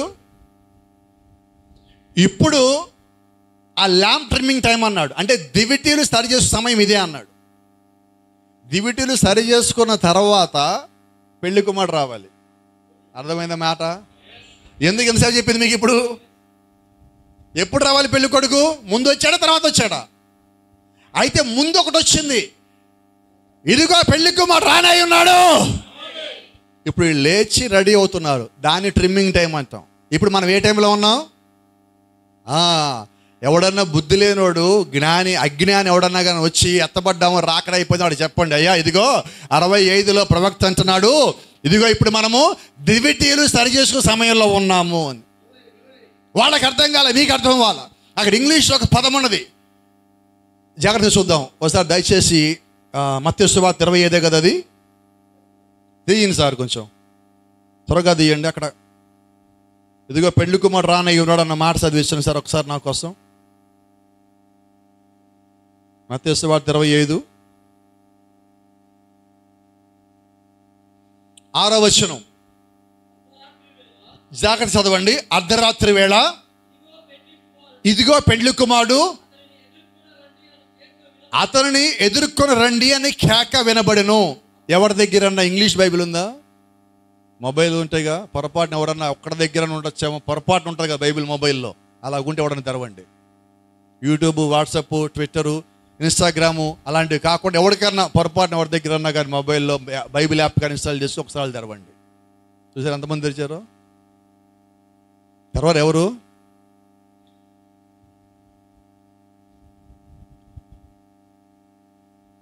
తెరవండి. బైబిల్ ఇంగ్లీష్ కూడా ఉంటుంది కదా.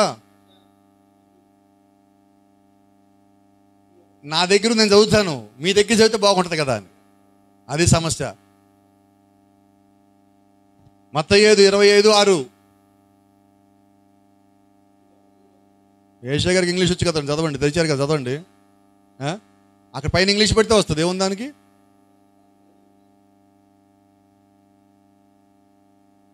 తెల్లారిపోద్దేమో.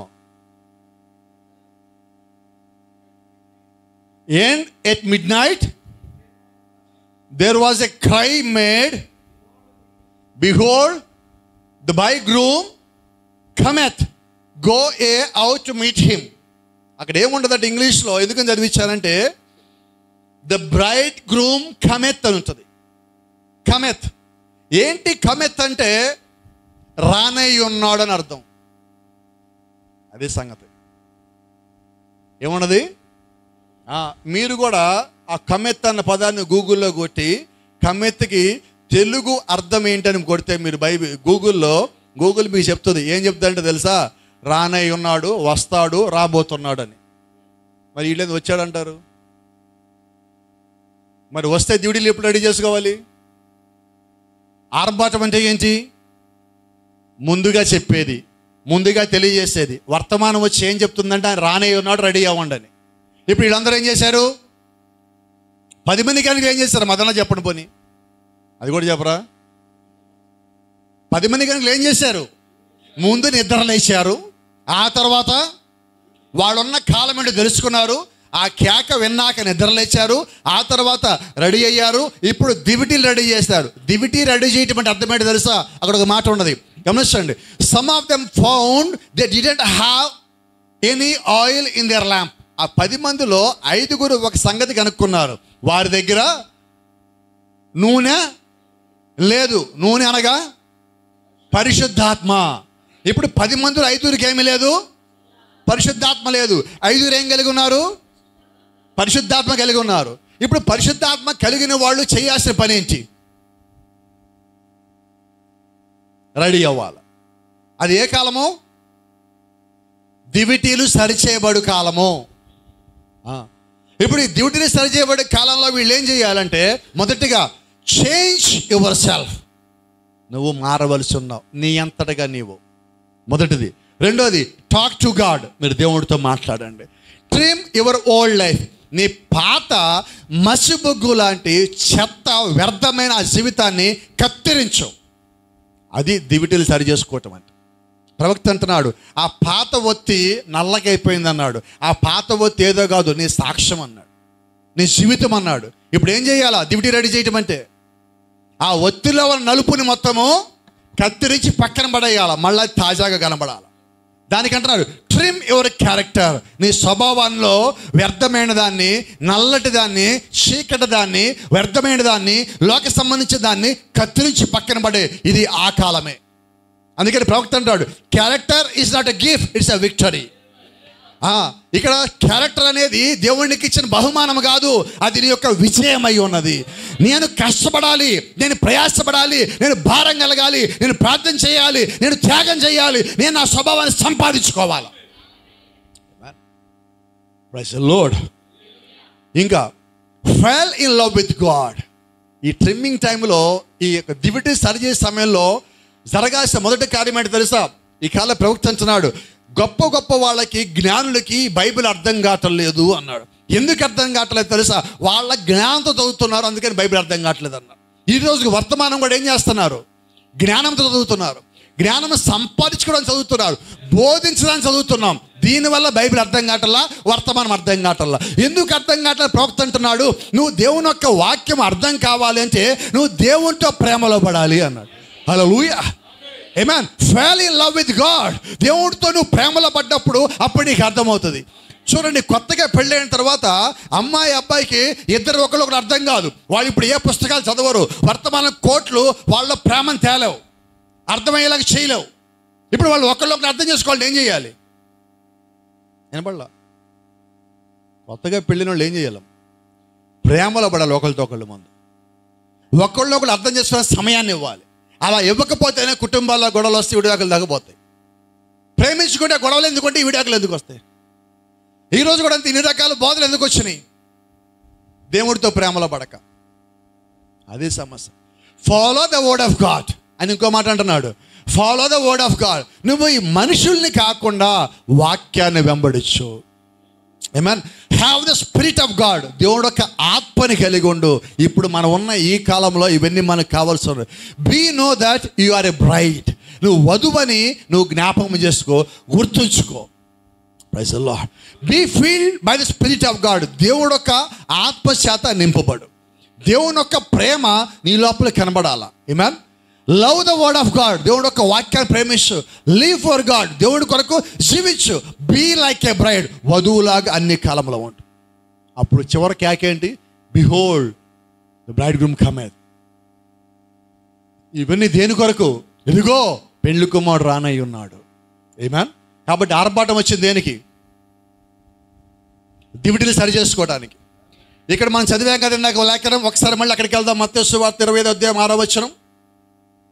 అర్ధరాత్రి వేళ ఇదిగో పెళ్లి కుమారుడు, అతను ఎదుర్కొని రండి అని కేక వినబడెను. తర్వాత అప్పుడు ఆ కన్యకలందరూ లేచి, జాగ్రత్త గుర్తుపెట్టుకోండి ఈ మాటలు, అప్పుడు ఆ కన్యకలందరూ లేచి తమ దివిటీలను చక్కపరిచారు. కానీ బుద్ధి లేని కన్యకలు, ఆ కన్యకలు, మా దివిటీలు ఆరిపోచున్నవి కనుక మీ నూనెలో కొంచెం మా కీడని బుద్ధి గెలవారిని అడిగిరి. అందుకు బుద్ధి గల కన్యకలు, మాకును మీకును అది సాలదేమో, మీరు అమ్మవారి వద్దకు పోయి కొనుక్కోండి అని చెప్పిరి. ఇప్పుడు కింద వచ్చింది చదవండి. ఇదేంటిది? ఎప్పుడొచ్చాడు? మరి వీళ్ళేం చెప్తున్నారు? ఆయన వచ్చి రెడీ చేశారని చెప్తున్నాడు. ఎవరు రెడీ చేశారు? ఇప్పుడు ఎవరు రెడీ చేశారమ్మా ఈ 10 మంది కన్యకల్ని? ఆయన వచ్చి రెడీ చేశాడా? మరి వాళ్ళేంటి 63లో వచ్చి రెడీ చేస్తారంటున్నారు? అర్థమవుతుందా లేఖనం? మనం చెప్తే లేఖనం సరిపోవాలి, అది తీసి బయటపడేయాల. ఈ గడియ వర్తమానికుడు నేను నమ్మటానికి మొట్టమొదటి కారణం ఒకటి చెప్తా. నమ్మటానికి ఆయన అంటున్నాడు, నేను చెప్పిన వర్తమానం బాగున్నా, మంచిగా అవ్వాలని మిమ్మల్ని కదిలించిన, ఊపేసిన, మిమ్మల్ని కుదిపేసిన, గంతులేగల చేసిన, నాట్యమడలో చేసిన, పరిగెత్తించేలా చేసిన, ఉజ్జీవించిన వాక్యానికి సరిపోతే తీసి పక్కన పడేయండి అన్నాడు. ఆ మాటకి నేను సరెండర్ అయ్యాను. ఎందుకంటే ఈయన వాక్యానికన్నా ఎక్కువ నేను కాదంటున్నాడు. కాబట్టి ఇప్పుడు ఎవరిని మనము ఉన్నతమైన స్థితిలో ఉంచాలి? ప్రవక్త ఏం చేస్తాడంటే వాక్యాన్ని పైన పెట్టాడు. ఇప్పుడు ఆ పైన పెట్టిన వాక్యాన్ని మనం కూడా పైన పెట్టాలి. ఈరోజు చాలా మంది చేస్తున్న పని ఏంటో తెలుసా? బైబిల్ చదవరు. ఏం చేస్తారు తెలుసా? వర్తమానం చదివేసి వచ్చేస్తారు. ఇదేంటిది? ఇప్పుడు వర్తమానం ఎక్కడి నుంచి వచ్చింది? బైబిల్లోంచి. బైబిల్లోంచి వచ్చిన వర్తమానం నీకు అర్థం కావాలని నువ్వు బైబిల్లోంచి నువ్వు కూడా రావాలి. అప్పుడు నీకు అది అర్థమవుతుంది. చిన్న ప్రశ్న చెప్తున్నాను, చిన్నది మీకు అర్థం అవ్వడం కోసం. బైబిల్ అంటే టెక్స్ట్ బుక్, వర్తమానం అంటే గైడ్. టెక్స్ట్ బుక్ దగ్గర పోకుండా నువ్వు గైడ్కి వెళ్తే ఏమర్థమవుతుంది? నీకు ప్రశ్న ఎక్కడ ఉన్నది, సమాధానం అక్కడ ఉన్నది. నువ్వు ప్రశ్న అంటే తెలియకుండా సమాధానం మొత్తం చదువుకొస్తే దేనికి ఏ సమాధానం రాస్తావు? అర్థం కావట్లేదు, అందుకని ఫెయిల్ అవుతున్నావు. కాబట్టి నువ్వేం చేయాలంటే బైబిల్ చదవాలా, వర్తమానం చదవాలా. ఇవాళ ప్రవక్త అంటాడు, గిద్యోని గురించి మాట్లాడతానంటున్నాడు. గిద్యోను ఎందుకని గోధుమల ధూళ్ళు ఎల్లగొట్టుకుంటున్నాడంటే గాన వెనకాల దాక్కొని బైబిల్ చదవక అన్నాడు. అని అంటున్నాడు, నిజమైన విశ్వాసి ప్రతిరోజు ఒక అధ్యాయం బైబిల్ చదువుతాడు అన్నాడు. మరి మనం నిన్న చెప్తున్నాడు ఒక చోట, ఒక చర్చిలో వైజాగ్ దగ్గర, అక్కడ పాస్టర్ గారు బైబిల్ స్టడీ అని పెట్టాడండి. 40 అధ్యాయాలు చదువుతాడు ఒకే రోజు. సంవత్సరంలో బైబిల్ అయిపోవాలా. ఏమైంది లాస్ట్కి? ఏమన్నా ఉపయోగం ఉందా? లేదు. ఈరోజు కూడా ఇక్కడ మనమందరం కూడా జనవరి 1 ఒక నిర్ణయం తీసుకుంటామమ్మా. ఏంటది చెప్పండి, త్వరగా చెప్పండి నాకు, స్పీడ్గా. ఈ సంవత్సరము అయిపోయేలోపు ప్రతి సంవత్సరం ఇదే నిర్ణయం కదా మంది. ఎన్నిసార్లు చదివాం బైబిల్ చెప్పండి అమ్మా. ప్రతి సంవత్సరం మీరు ఆ నిర్ణయం తీసుకుంటే ఇప్పటికి బైబిల్ ఎన్నిసార్లు చదివి ఉండాలా? మనం చర్చికి ఎన్ని ఏళ్ళు వస్తున్నామో అన్నిసార్లు చదివి ఉండాలా. కానీ ఎన్నిసార్లు చదివాం? మొదటి రోజు జనవరి 1, ఈరోజు నూతన సంవత్సరం మొదటి రోజు కాబట్టి ఆదికాండం 1వ అధ్యాయము చెప్పండి. చదివేస్తావా? రెండో రోజు ఉదయం కూడా నిద్రలేస్తాం, 2వ అధ్యాయం చదివేశాం. ఒకరోజు గ్యాప్ వచ్చింది, 4వ రోజు 3వ అధ్యాయం చదివాం, 5వ రోజు 4వ అధ్యాయం చదివాం. వారం గ్యాప్ వచ్చింది, 10వ తారీఖు 4వ అధ్యాయం చదివాం. నెల అయ్యింది, 5వ అధ్యాయంకి వచ్చాం. సంవత్సరం అయ్యింది, ఆదికాండం అయిపోలా. ఏంటి మర్మం? 2వ సంవత్సరం వస్తాం చర్చికి. చీ ఏంటి జీవితం, పాడు జీవితం. దేవుడికి మాట చేయలేకపోయాడు. లేదు ప్రభువా, అది క్యాన్సిల్ చేసేయి, అది తూచి ప్రభువా. అందుకని ఈ సంవత్సరం నిర్ణయం తీసుకున్నావు, ఇక మారను ప్రభువా. నువ్వే ఆశ్చర్యపోతావు ప్రభు, ఎలా చదివాను చూస్తే బైబిల్. నా జీవితం మారిపోతే నువ్వు కంగారు పడతావు ప్రభు. అట్లా ఉంటావు సంవత్సరం చూడు ప్రభు. మళ్ళీ ఏమైంది? అదే ఆదికాండం మళ్ళా సంవత్సరం అయిపోయింది. నువ్వు బైబిలే చదవకుండా ఆదికాండం దాటి రాక ఆదికాండం ఆగిపోయేవాడికి ప్రకటన గ్రంథం ఏమర్థమవుతుంది? అంతేనా? నిర్గమకాండం దాటినోడికి ప్రకటన గ్రంథం ఏమర్థమవుతుంది? లేవీకాండం లేవలేని వాడికి ప్రకటన గ్రంథం ఏమర్థమవుతుంది? వాడు అక్కడే ఆగిపోవాలా. నీకు దేవుడు ప్రత్యక్షతనిచ్చాడు. ఆ ప్రత్యక్ష నువ్వు పొందుకోవాలంటే నువ్వు ముందు బైబిల్ దగ్గరికి రా, ప్రార్థన దగ్గరికి రా, వాక్యం దగ్గరికి రా. అప్పుడు వర్తమానం దగ్గర ప్రతి మాట నీకు అర్థమవుతుంది, ప్రతి మాట నీకు అర్థమవుతుంది. ఇప్పుడు కోప్పడు మాకు ఒక పెద్ద స్టేట్మెంట్ ఇస్తున్నాను నేను. తప్పుగా అనుకోవద్దు, గర్వం అనుకోవద్దు, అర్థం కావడం కోసం చెప్తున్నాను ఇది. ఈరోజు వర్తమానంలో తెలుగులో తర్జుమా చేసిన పుస్తకాలు 1205లో కనీసం 400 చిల్లర వచ్చినాయి. అంటే 4 వంతులు అనుకుంటే 1 వంతు వచ్చినాయి, గట్టిగా మళ్ళీ 3 వంతులు వచ్చినాయి. 3 వంతులు ఇంకా రావాల్సి ఉన్నాయి. అవునా? సుమారు 800 పుస్తకాలు, 750 పైన పుస్తకాలు తెలుగులోకి ఇంకా రాలా. దాంట్లో ఈ 400 చిల్లర వచ్చిన పుస్తకాల్లోనే అందరి దగ్గర అన్నీ లేవు. అవునా? దాంట్లో మన దగ్గర ఉన్న పుస్తకాలు మనం అన్నీ చదవాలా.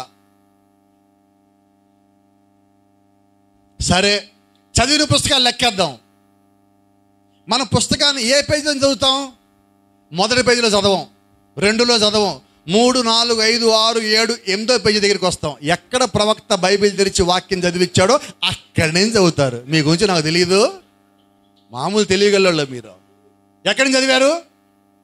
అసలు ప్రవక్త ముందు 8 పేజీల్లోనే మీకు కావాల్సిన ఫౌండేషన్ పునాది మొత్తం పెట్టాడు, అదంతా పోయినది. తర్వాత ఎక్కడైతే ప్రవక్త ఆమెను ప్రార్థన చేద్దామన్నాడో మళ్ళీ వదిలేశారు. అక్కడి నుంచి లాస్ట్ 5 పేజీలు, ముందు 8 పేజీలు, పుస్తకం మొత్తం 20 పేజీలు. వదిలేసింది 13, చదివింది 7, దాంట్లో గుర్తున్నవి ఎన్ని? ఈ 7 పేజీలు చదివి 30 పుస్తకాలు చదివి ఒక్కొక్కడు అంటాడు నాకు బయలుపాటు వచ్చింది. ఎక్కడి నుంచి అవుతుంది? ఈ గడికి దేవుడు తన విశ్వాసంతో మాట్లాడటానికి 1205 సార్లు మాట్లాడాడు. మాట అర్థమవుతుందా? 1205 సార్లు మాట్లాడాడు. అయితే నువ్వు కొద్దిగా నమ్మకంగా ఉన్నప్పుడు దేవుడు నీకు అన్ని బయలుపరచగలడు. నేనది నమ్ముతాను, అతిశయం కాదు. అయితే ఇప్పుడు చెప్తా చూడండి, అన్ని పుస్తకాలు చదివినాడు ఏమనాలి? ఇప్పుడు వినపడలేదు నాకు. అన్నీ చదివినోడు 30 పుస్తకాలు చదివినోడిని 7 పేజీలు చదివినోడు పుస్తకానికి వాళ్ళని ఏమనాలా? వినపడలేదండి, గట్టిగా చెప్పండి, వినపడుతుంది నాకు. మరి 30 పుస్తకాలు చదివి నాకు ప్రత్యక్ష వచ్చేసిందంటే 7 పేజీలు చదివినోడు పుస్తకానికి ప్రత్యక్ష వచ్చేసిందంటే 1205 చదివినోడు ఏమనాలి చెప్పనా? ఈ 30 పుస్తకాలు చదివిన ఎగిరిపడతాడు, కానీ 1205 చదివినోడు ఎగిరిపడ్డావు. నా మాట అర్థమైనయా? మనకు అర్థమయ్యే భాష, ఇప్పుడు భాష మాట్లాడుకున్న త్వరగా వస్తుంది మనకి. ఖాళీ ఉన్నాకు, అన్నీ ఉన్నాకు, అది సంగతి. చూసాను, త్వరగా అర్థమైంది ఇప్పుడు మీకు. ఖాళీగా ఉన్నాక ఎలాగుంటుంది? ఎందుకు ఎగురుతుంది చెప్పండి? ఏం లేదు, 30 పుస్తకాలు, అందుకని ఎగురుతుంది ఊరకొరకే. నాకన్నా ఎవడో లేడు, నేనే ఫస్ట్, నేనే లాస్ట్. నువ్వు వాక్యం నీలో ఉంటే నేను ఫస్ట్ అనవు, నువ్వు అందరికీ దీనుడు కొట్టావు. నేను మొదటివాడు అనవు, మొదటివాడు ఎప్పుడు దీనుడే. ఆదాము దీనుడే, యేసుక్రీస్తు దీనుడే, ఆల్ఫా దీనుడే, ఆదికాండం దీనుడే, పరిశుద్ధాత్మ దీనుడే, పరిశుద్ధాత్మ పొందుకునే వారు దీనుడే. మరి నీవు కూడా ఆత్మను పొందుకుని ఎంత దీనత్వంగా ఉండాలా? ఏమేన్? ఇంకొకడు వచ్చి అంటాడు, ఆంధ్రాలో ఎవరికి ప్రత్యక్షత మొత్తం నాకే తెలుసు అంటాడు. మళ్ళీ ఆంధ్రాలో తెల్లాలు వేస్తే ప్రసంగాలు చేసేది. మరి ఆంధ్రాలో వధువు లేదంటే ఆంధ్రాకి ఎందుకు రావటం? ఎందుకంటే ఫుడ్ కావాలి, అందుకని ఆంధ్ర రావాలి. ఫుడ్ పెట్టేది ఇక్కడ, బెడ్ ఏమో అక్కడ. ఎట్లా నడిచేది? ఎందుకని మాట చెప్తాను, బాధ పెట్టాలని కాదండి, ఎవరిని విమర్శ చేయడం నా ఉద్దేశం కాదు. ఇక్కడ అందరినీ తక్కువ చేసి ఒక వ్యక్తి తనను తాను హెచ్చించుకున్నప్పుడు ఆ హెచ్చించుకున్న వ్యక్తి అపవాదే కానీ దేవుడు ఆత్మ కలిగిన వాడు కాదు. మాటలు మీకు అర్థమవుతున్నాయా? నిజంగా నువ్వు వర్తమానం చదువుంటే నువ్వు దీనుడు అయి ఉండాలా, నువ్వు ఇతరులు దానికి వివరించాలా, ఇతరులకి సహాయం చేయాలా, అంతే కదా కావాల్సింది. ఈరోజు మీకు మాట చెప్తున్నా, 2018 సంవత్సరానికి దేవుని యొక్క మహాకృపను బట్టి, కేవలం మానిచ్చిన కృపను బట్టి ఆ వర్తమానంలో ఉన్న ప్రతి వర్తమానము ఇంగ్లీష్లో చదవటం పూర్తి చేశాను నేను. ఇప్పుడు నేను కూడా గర్వపడాలా, ఎగరాలా, కాళ్ళ ఎగరేయాలా? ఏం చేయాలి? ఒక పని చేస్తున్నాం, నోరు మూసుకొని ఒక పని చేస్తున్నాం. ఇదిగో వర్తమానంలో తెలుగులో రాని ఏవైతే ఉన్నాయో అవన్నీ ఇలా చెప్పుకుంటూ తిరుగుతున్నాం. ఎందుకని? దేవుడు ముందు నాకు తెలియజేశారంటే తెలియనోళ్ళకి పోయి చెప్పాలా. నాకే తెలుసు అంటే ఉన్నది మొత్తం పోతుంది. కాబట్టి ఏం చేయాలి? ఇదే సమయంలో ఈ బైబిల్ విడిచిపెట్టాలా. ఇది ఇప్పుడు 17 సార్లు చదువుతున్నా, ఇది వదల్లా. ఈరోజు కూడా చదవాల్సిందే. ఉదయం చదివాకే మిగతా పనులు స్టార్ట్ చేయాలా. వర్తమానం చదవాలా, అది స్టార్ట్ చేయాలా. ఈ రెండు జీవితంలో పని చేయాలా. ఏమేన్? ఇక్కడేమో దేవుడు దీనత్వం నేర్పించాడు, తగ్గింపు నేర్పించాడు, అక్కడే మర్మం ఇచ్చాడు, బోధించమని ఆత్మనిచ్చాడు. ఆ పని చేయాలా, ఇక్కడ లోపడే పని చేయాలా. ఈ రెండు చేస్తేనే కదా. నాకే తెలుసు అంటానికి వీల్లేదండి. ఎందుకని ఈ మాట అంటే, నువ్వు దేవునితో ప్రేమలో పడే కాలం ఈ కాలం. నువ్వు ఎప్పుడైతే దేవుడితో ప్రేమలో పడ్డావో ఆ ప్రేమ నువ్వు ఇతరుల్లో చూపించాలి. సంఘానికి ఇవ్వాల్సిన ప్రేమ అండి. ఆ సంఘానికి కట్టుబడి కదా మనం ఇవ్వాల్సింది.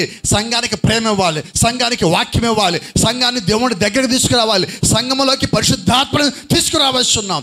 ఆయన్ని దేవుడికి మనల్ని దగ్గరగా జరిపేవాడే నిజమైన సేవకుడై ఉన్నాడు. ఈరోజు మనం చేయాల్సిన పని అది. Praise the Lord. అప్పుడు దేవుడు రావాలి. ఇది సిద్ధపడే కాలము. అందుకనే ఇప్పుడు మనం అంటున్నాం చూసారా, ఇది డివిటీలు స్టడీ చేసిన సమయం. ఇంకో పదంలో మాట్లాడితే సిద్ధపడే కాలం. డివిటీ స్టడీ చేయటం అంటే సిద్ధపాటు. ఇప్పుడు సిద్ధపాటులో మనం ఉన్నాం. ఈ సిద్ధపాటు దేని కొరకు? ముందు కేకనబడింది, ఆయన రానై ఉన్నాడు. ఆయన రావటానికైనా ముందు వర్తమానం వచ్చింది. ఆ వర్తమానమే మన సిద్ధపరుస్తున్నది. టు గ్యాదర్ టుగెదర్, అందరిని సమకూర్చేది వర్తమానం. ఆ వర్తమానం ఏం చేసిందంటే మనకి సిద్ధపాటు ఇచ్చింది. ఈ సిద్ధపాటు అయ్యాక ఏం జరగాలి ఇప్పుడు చెప్పండి? Praise the Lord, God bless you. ఈ సిద్ధపాటు అయ్యాక నెక్స్ట్ ఏం జరగాలంటే the voice of God. Praise the Lord. Next ఏంటి? ప్రధాన దూత శబ్దము. ఇప్పుడు మీకు ఒకటి చూపిస్తా, మొత్తం మీరే చెప్తారు నాకు. ఏంటది? ఏమేం కనిపిస్తున్నాయి? ఇప్పుడు పక్షిరాజు ఎవరి మధ్యలో ఉంది? మీరెవరి మధ్యలో ఉన్నారు?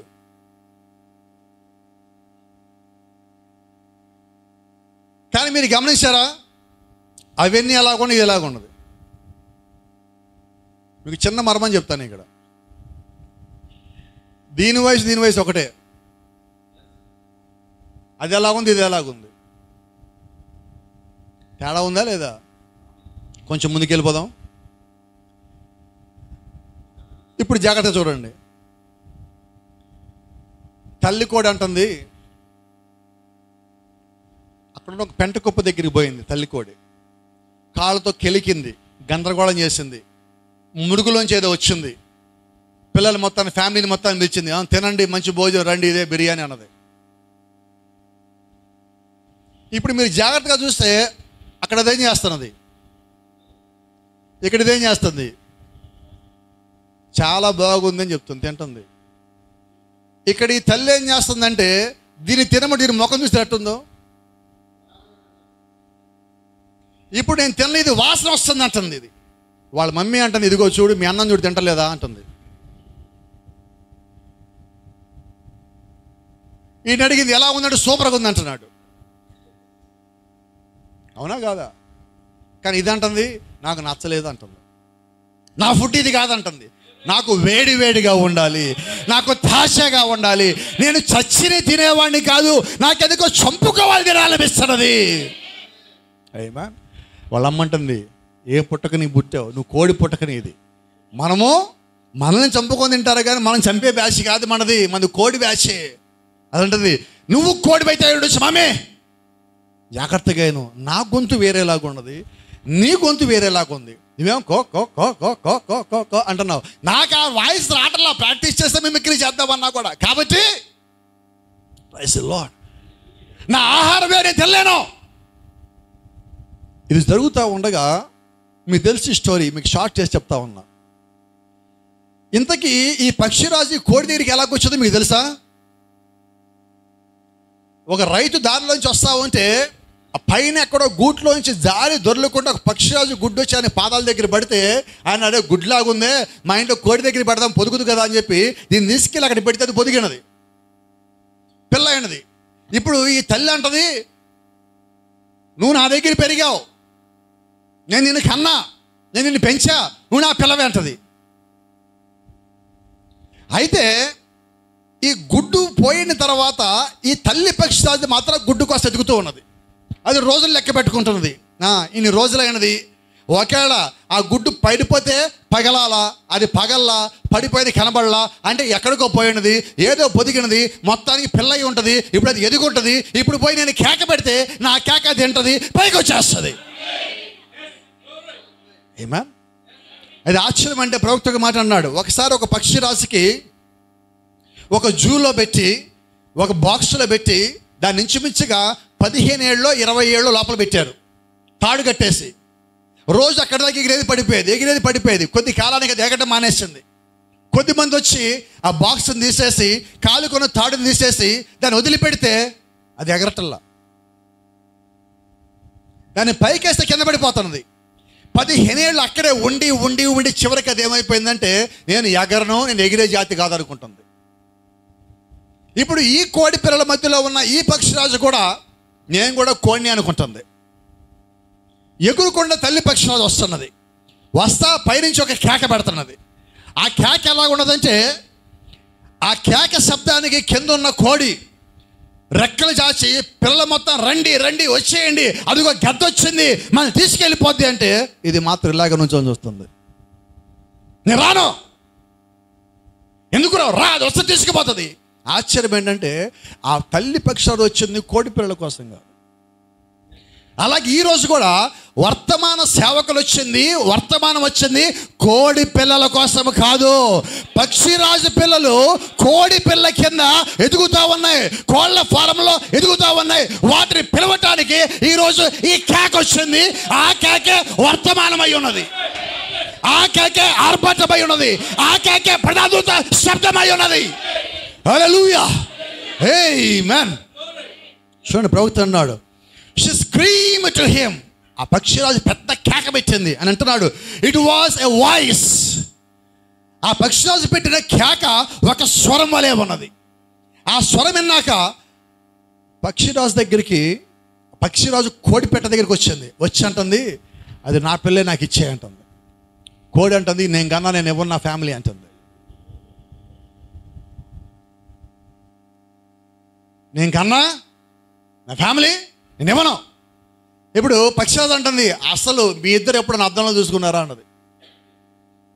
అద్దం అంటే బైబిల్లో, అద్దంలో చూసుకున్నారా? మీరు గమనిస్తే కోడి పిల్లని కొద్దిగా వెనక్కి వెళ్తాను మీకు అర్థం కావడం కోసం.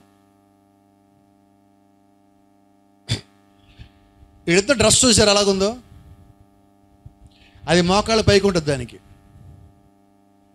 దీనికి యాంకిల్ లాక్కు ఉంటుంది పక్షిరాజుకి డ్రెస్ అంటే దానికి ఈకలు.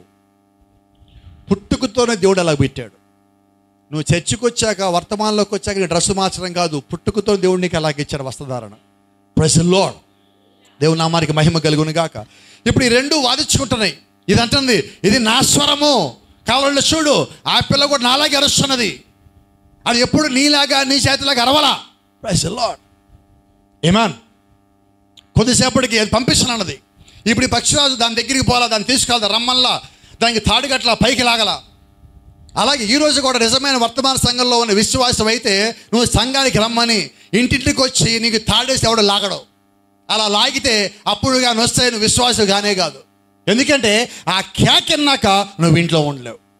ఆదివారం ఇంట్లో ఉండలేవు, బుధవారం ఇంట్లో ఉండలేవు, ఉపవాస పాత్రలు ఇంట్లో ఉండలేవు, ఆలయ పాత్రలు ఇంట్లో ఉండలేవు. కారణం ఏంటంటే నువ్వు పక్షిరాశి పిల్లవై ఉన్నావు. ఏమన్. ఇప్పుడు ఒక మాట గుర్తు చేస్తా. కోపం రాదుగా ఎవరికి? ఎవరు చెప్పలేదు ఒక్కళ్ళు కూడా. కాపం రాదని చెప్పాలి కదా, మీరు చెప్పలేదు ఎవరు? పర్లేదు, మీరు రాదను వచ్చినా కూడా నేను చెప్తాను ఇది. ఎందుకని ఈ మాట అన్నానంటే, చాలామంది వర్తమాన సంఘాలకు వెళ్ళేవాళ్ళు అనుకుంటారు మేమందరూ పక్షిరాజులు అనుకుంటారు. అవునా కాదో తేల్చేసుకుందాం. ఇప్పుడే తెలుసుకుందామా లేదా? ఎస్సనున్నా చెప్పండి, అదన్నా తెలుసుకుందామా? చాలామంది వర్షం పడితే ఆదివారం పూట చర్చికి వస్తారా రారా?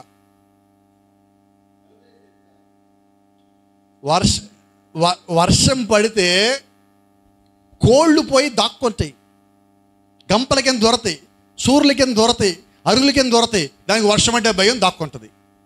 అదే వర్షం వస్తే పక్షిరాజు పిల్ల ఏం చేస్తుంది? వర్షం వస్తుంటే అది ఎగటం బిగించేస్తుంది. వర్షం వస్తుంటే ఎగురుతూ ఉంటుంది, వర్షం వస్తే ఎగురుతూ ఉంటుంది. ఎక్కడి దాకా ఎగురు తెలుసా? వర్షం వచ్చే మేఘం పై దాకా ఎగురుతానే ఉంటుంది, కానీ ఇంట్లో కూర్చోదు. నువ్వు పక్షిరాజు పిల్లవని చెప్తా, వర్షం వచ్చింది, ఎండొచ్చింది, చలిగా ఉన్నది, కాలు నొప్పి, దగ్గు, జలుబు, జ్వరం వచ్చింది అని ఇళ్లలో ఉన్నావంటే వినబడలా నాకు. పక్షిరాజు కోడి పిల్లవా? మరి కోడిపిల్ల సంఘం కాదు ఇది కోపడ్డప్పటికి. అవునా కాదా? అది కూడా చెప్పరా మీరు? ఏ సంఘం ఇది? మరి పక్షిరాజు పిల్లలు ఆబ్సెంట్లు వేస్తాయి చర్చలకి, ప్రార్థనలకి. కాబట్టి నువ్వు ఎలాగ ఉండాలంటే ఎదుర్కొనే వాళ్ళలాగా ఉండాలి, ప్రార్థించే వాళ్ళలాగా ఉండాలి. నీ ప్రార్థన బలమైనది. నువ్వు ఏది కోల్పోవు. సమస్తమే నీ కొరకు దాచిపెట్టబడి ఉన్నాయి, వెతుకుడి నీకు ఇవ్వబడును అని దేవుడిచ్చిన వాగ్దానము నీ కొరకు ఎదురు చూస్తా ఉంది. You have to go and find and possess your promise which was given to you. నీ కొరకు ఇవ్వబడిన వాగ్దానము నీ కొరకు ఎదురు చూస్తా ఉంది. నువ్వే వెళ్ళాలి, సాధించాలి, పొందుకోవాలి. ఈ కాల ప్రవక్త అంటున్నాడు, వారు ఐగుప్తులో ఉండగా దేవుడు వాళ్ళతో ఒక మాట చెప్పాడు, మీకు కనాన్ని ఇచ్చే తీసుకుపోండి. కనాన్ని ఇచ్చి తిని, కనాన్ని ఇచ్చాడు. ఆ ఇచ్చిన కనాన్ని తీసుకోవడానికి 40 ఏళ్ళు పట్టింది. ఎంత స్లోగా ఉన్నాం మనం, అంతేనా? ఇప్పుడు పక్షిరాజు కేక పెట్టినది, నీతో కాదు నేను పైకి వెళ్తున్నా అన్నది. పైకి వెళ్ళింది, అక్కడక్కడ తిరుగుతున్నది, ఒక కేక పెట్టింది. కింద పక్షిరాజు పిలుతా అంటుంది, నువ్వు ఆ జాతి కాదు, నీ జాతి వేరే. ఇంకో మాట చెప్తుంది, నీది ఎగిరే జాతి, నీది పైకి ఎగిరే జాతి, నువ్వు మేఘాలు పైకి ఎగిరే జాతి, నువ్వు ఉండేది కొండపైన, నీ ఆకారం వేరు, నీ రెక్కలు చాపు. రెక్కలు చాపుతుంది. పక్కన కోడి అంటుంది, నువ్వు ఎగరలేవు, అది అలాగే చెప్తుంది, అది అబద్ధ బోధ, నువ్వు నమ్మమాకు, అది రాంగ్ డాక్టరీను, నమ్మమాకు, అది ప్రవక్త అంట, వర్తమానం అంట, 7వ దూత అంట, అట్లాంటివి ఏమీ లేవు అని చెప్తున్నది.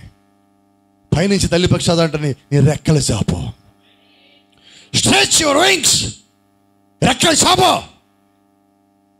దానికి నమ్మకం కలగట్లా. అప్పుడు తల్లి పక్షాలు అంటుంది, నీ కుడి పక్కన ఒక రెక్క ఉన్నది, ఎడం పక్కన ఒక రెక్క ఉన్నది.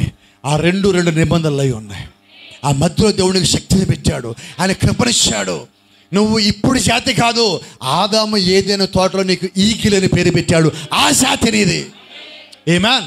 నువ్వు అక్కడి నుంచి వచ్చున్నావు కాబట్టి నువ్వు ధైర్యంగా పైకి ఎగరగలవు. ఆ పైన పక్షిరాజు కేకలు పెట్టి తిరుగుతూ ఉంటే దీనికి ఏం చేయాలి తెలియట్లా. గట్టిగా కేకబెట్టింది, నువ్వు పైకి ఎగరు. ఈ ధైర్యం చేసింది, రెక్కలు చాపింది, గట్టిగా నేకేసుకోసారి కట్టింది, పైకి ఎగిరినది. కోడిపిల్ల నోటు తెచ్చుకొని చూస్తుంది. అంటే ఇంతకాలం మనతో ఉంది, ఎత్తబాటు సమయంలో కూడా కోడిపిల్ల నోటు తెచ్చుకొని చూస్తాయి. ఎంతకాలం మనతో ఉన్నది. అది ప్రవక్త అంటున్నాడు, ఆ పక్షిరాజు కేకేదో కాదు, వాయిస్ ఆఫ్ ఆర్కేంజెల్, ప్రధాన దూత శబ్దం అంటున్నాడు. ఏమన్. ఈ రాత్రి ప్రశ్న ఒకటి ఉంది మన దగ్గర, అడిగేసి ముందుకు వెళ్ళిపోదామా? ఏంటా ప్రశ్న? వినపడలేదు అంటే ఏంటి చెప్పండి, మీరెవరు చెప్పండి. అట ఇట ఎటున్నారు? పక్షిరాజు అయితే ఎలాగ ఉండాలా? Praise the lord.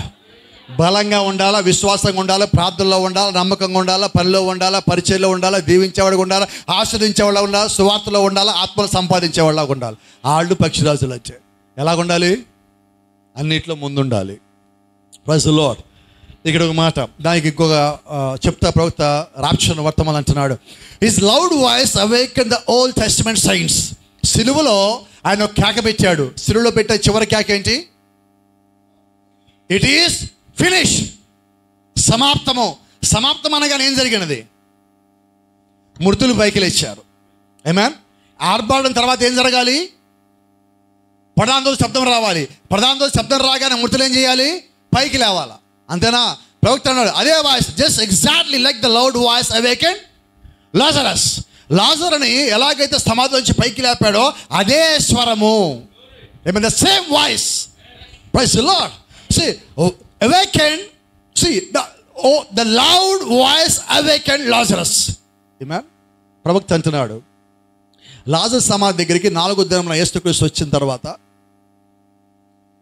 ఆ రాయి పొర్లిచి అడ్డు పెట్టుంటే ఈయన అంటున్నాడు, మార్త ఆ రాయి దొర్లిచి అన్నాడు. అప్పుడు మార్త అంటుంది, అప్పుడు దాకా విశ్వాసం ఉంది, నిజమైన వర్తమాన విశ్వాస మార్త. కానీ ఎప్పుడైతే యేసుక్రీస్తు ఆ రాయిని పొర్లించమన్నాడు, ఆమంటున్నది, అయ్యా వాసన వస్తుందేమో. చూడండి, వర్తమానంలో విశ్వాసం కలిగి ఉంది. అయితే ఆ విశ్వాసం క్రియల్లోకి వచ్చేసరికి విశ్వాసం సరిపోవటల్లా. ఈమె కదా పాతి పెట్టి వచ్చింది అంటుంది, వాసన వస్తుందేమో. ఆయన అంటున్నాడు, డూ వాట్ ఐ సే. నేను ఏం చెప్పాను అది చెయ్యి. యేసుక్రీస్తుని ప్రశ్నించొద్దు. ప్రవక్త అంటున్నాడు, వధువు వాక్యాన్ని ప్రశ్నించదు.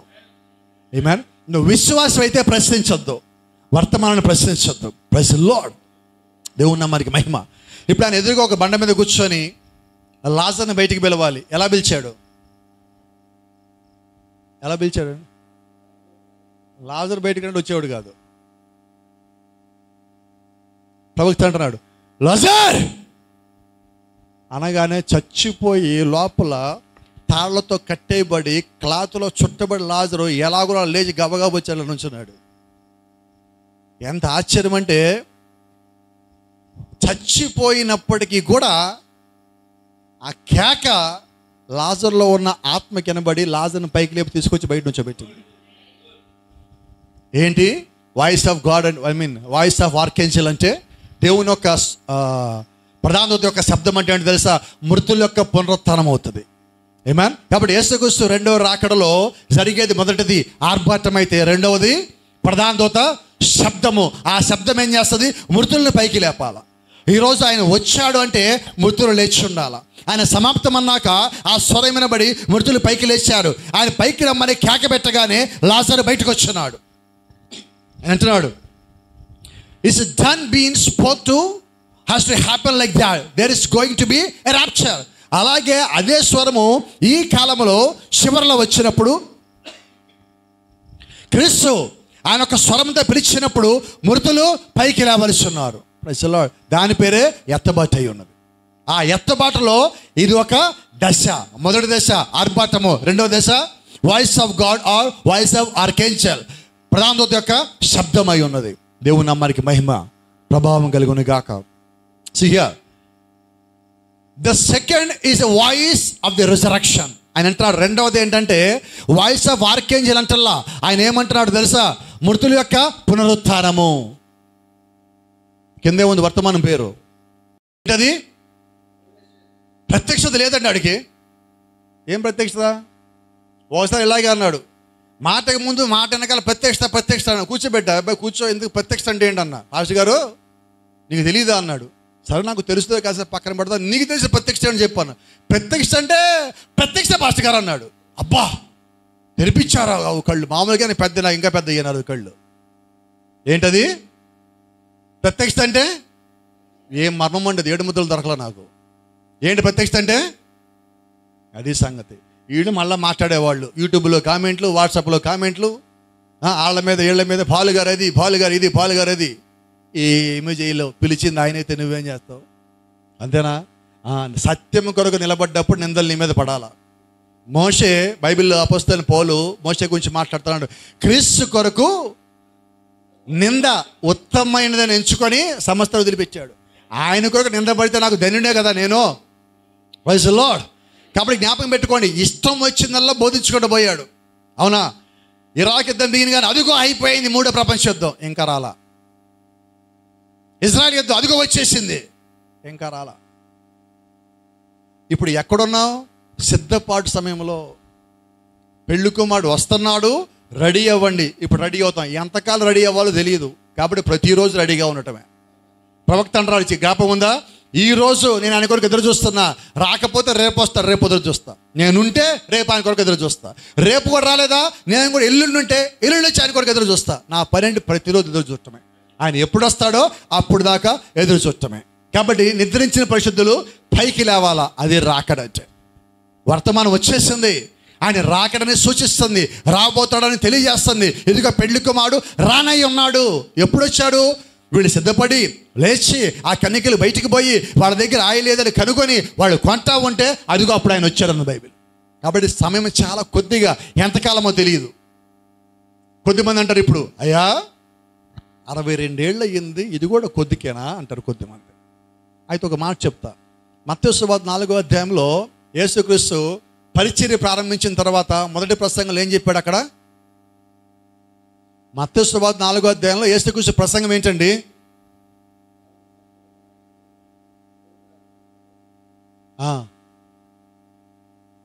దేవుని రాజ్యం సమీపించింది కనుక మారు మనసు పొందని ప్రకటింప ఆరంభించను.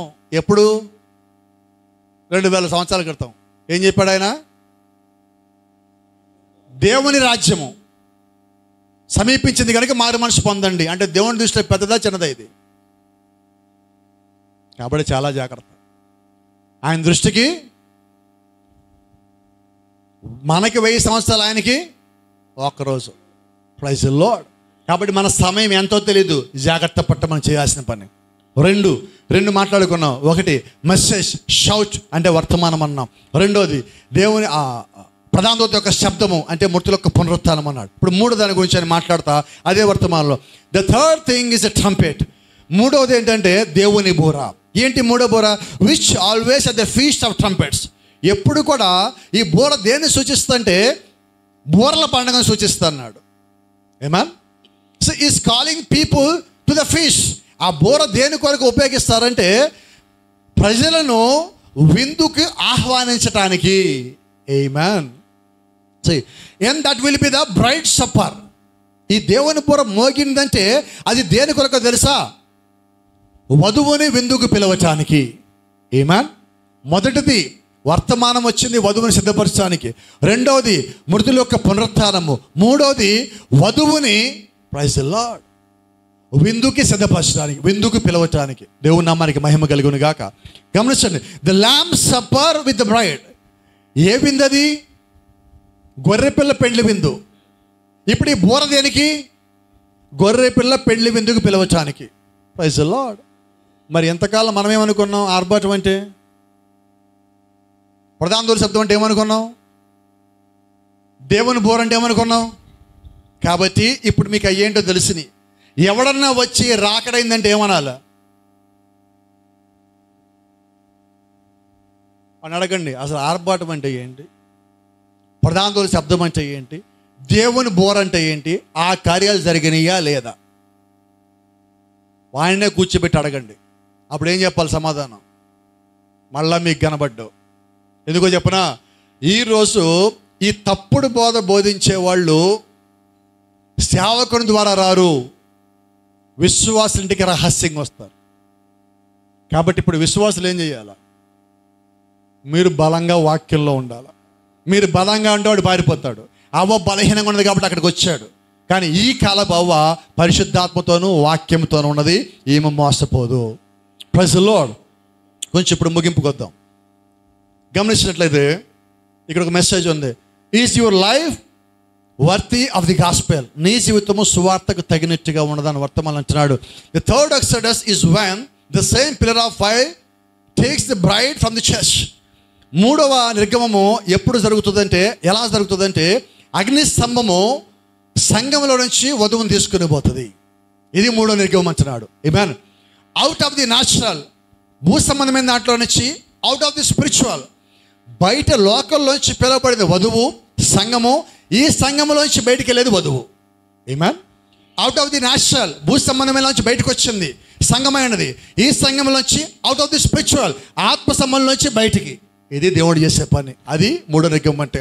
The spiritual out of the church, ఆత్మ సంబంధమైనది సంఘములోంచి దేవుడు తీసుకెళ్ళిపోతున్నాడు. దాని పేరు వధువై ఉన్నది. ఈరోజు గమనించండి. Then we get the three ages of it. 3 దశలు మనము దాటవలసి ఉన్నాం. మొదటిది ఇంత మనం మాట్లాడుకున్నాం. మొదటి నిర్గమము ఒక స్థలం నుంచి ఇంకో స్థలం. మూడో నిర్గమంలో ఏం జరుగుతున్నది? స్థలం మారుతున్నావా? మారుతున్నావు. ఆశ్చర్యం. ఇక్కడి నుంచి ఇక్కడికి వెళ్ళారు మొదటి నిర్గమంలో, ఐగుప్తు నుంచి కనానికి. రెండవది సమాధుల్లోంచి పైకి, అది రెండో నిర్గమం. ఇక్కడ గమనించండి. God brought them out of Egypt. మొదటి నిర్గమంలో ఐగుప్తులోంచి వాళ్ళని బయట తెచ్చారు. రెండో నిర్గమంలో the next time God takes them up. వాళ్ళు ఉన్న చోట నుంచే దేవుడు బయట తీసుకొని పోయినాడు. ఆమేన్. The next exodus is going up. We're facing one now. ఇప్పుడు మూడో నిర్గమం జరగబోతున్నది. ఆ నిర్గమంలో దేవుడు ఏం చేస్తాడో తెలుసా? మృతుల్ని పైకి లేపుతున్నాడు, సజీవులని రూపాంతరం చెంది పైకి తీసుకొని పోతున్నాడు. Praise the Lord. ఎక్కడికి తీసుకెళ్తున్నాడు? ఆ దేవుని బోర మోగినప్పుడు అందరిని విందుకు తీసుకొని పోతున్నాడు. ఆ విందు ఎక్కడ? స్పష్టంగా ఉంది. అండ్ ద ట్రంపెట్, ఆ బోర మోగినప్పుడు the feast in the heavens, పరలోకంలో విందున్నది. ఎక్కడ? ఆకాశంలో, ఇన్ ద స్కై. ఏమా? ఇప్పుడు ముగింపుకు వచ్చేసాం మనం. ఇక్కడ మీకు ఒక బొమ్మ కనిపిస్తుంది చూడండి. The third exodus ends with rapture. మూడో నిర్గమం ఎప్పుడు ముగుస్తుంది? ఎత్తబాటుతో ముగుస్తుంది. మూడో నిర్గమం ఎప్పుడు ముగుస్తుంది? రెండో రాకడతో ముగుస్తుంది. రెండో రాకడ కన్నా ముందు వర్తమానం రావాలి. రాకడలో మృతుల పునరుత్థానం జరగాలి. ఆ తర్వాత దేవుని పూర మోగాలి. మనం ఇక్కడి నుంచి పైకి వెళ్ళాలి. అప్పుడు నిర్గమం అయిపోవాలి. Praise the Lord. అంటే దేవుడికి ఒక ప్లాన్ ఉన్నది. ఆ ప్లాన్ ప్రకారం మనం కూడా పోవాలి. ఏంటి ఆ ప్లాను?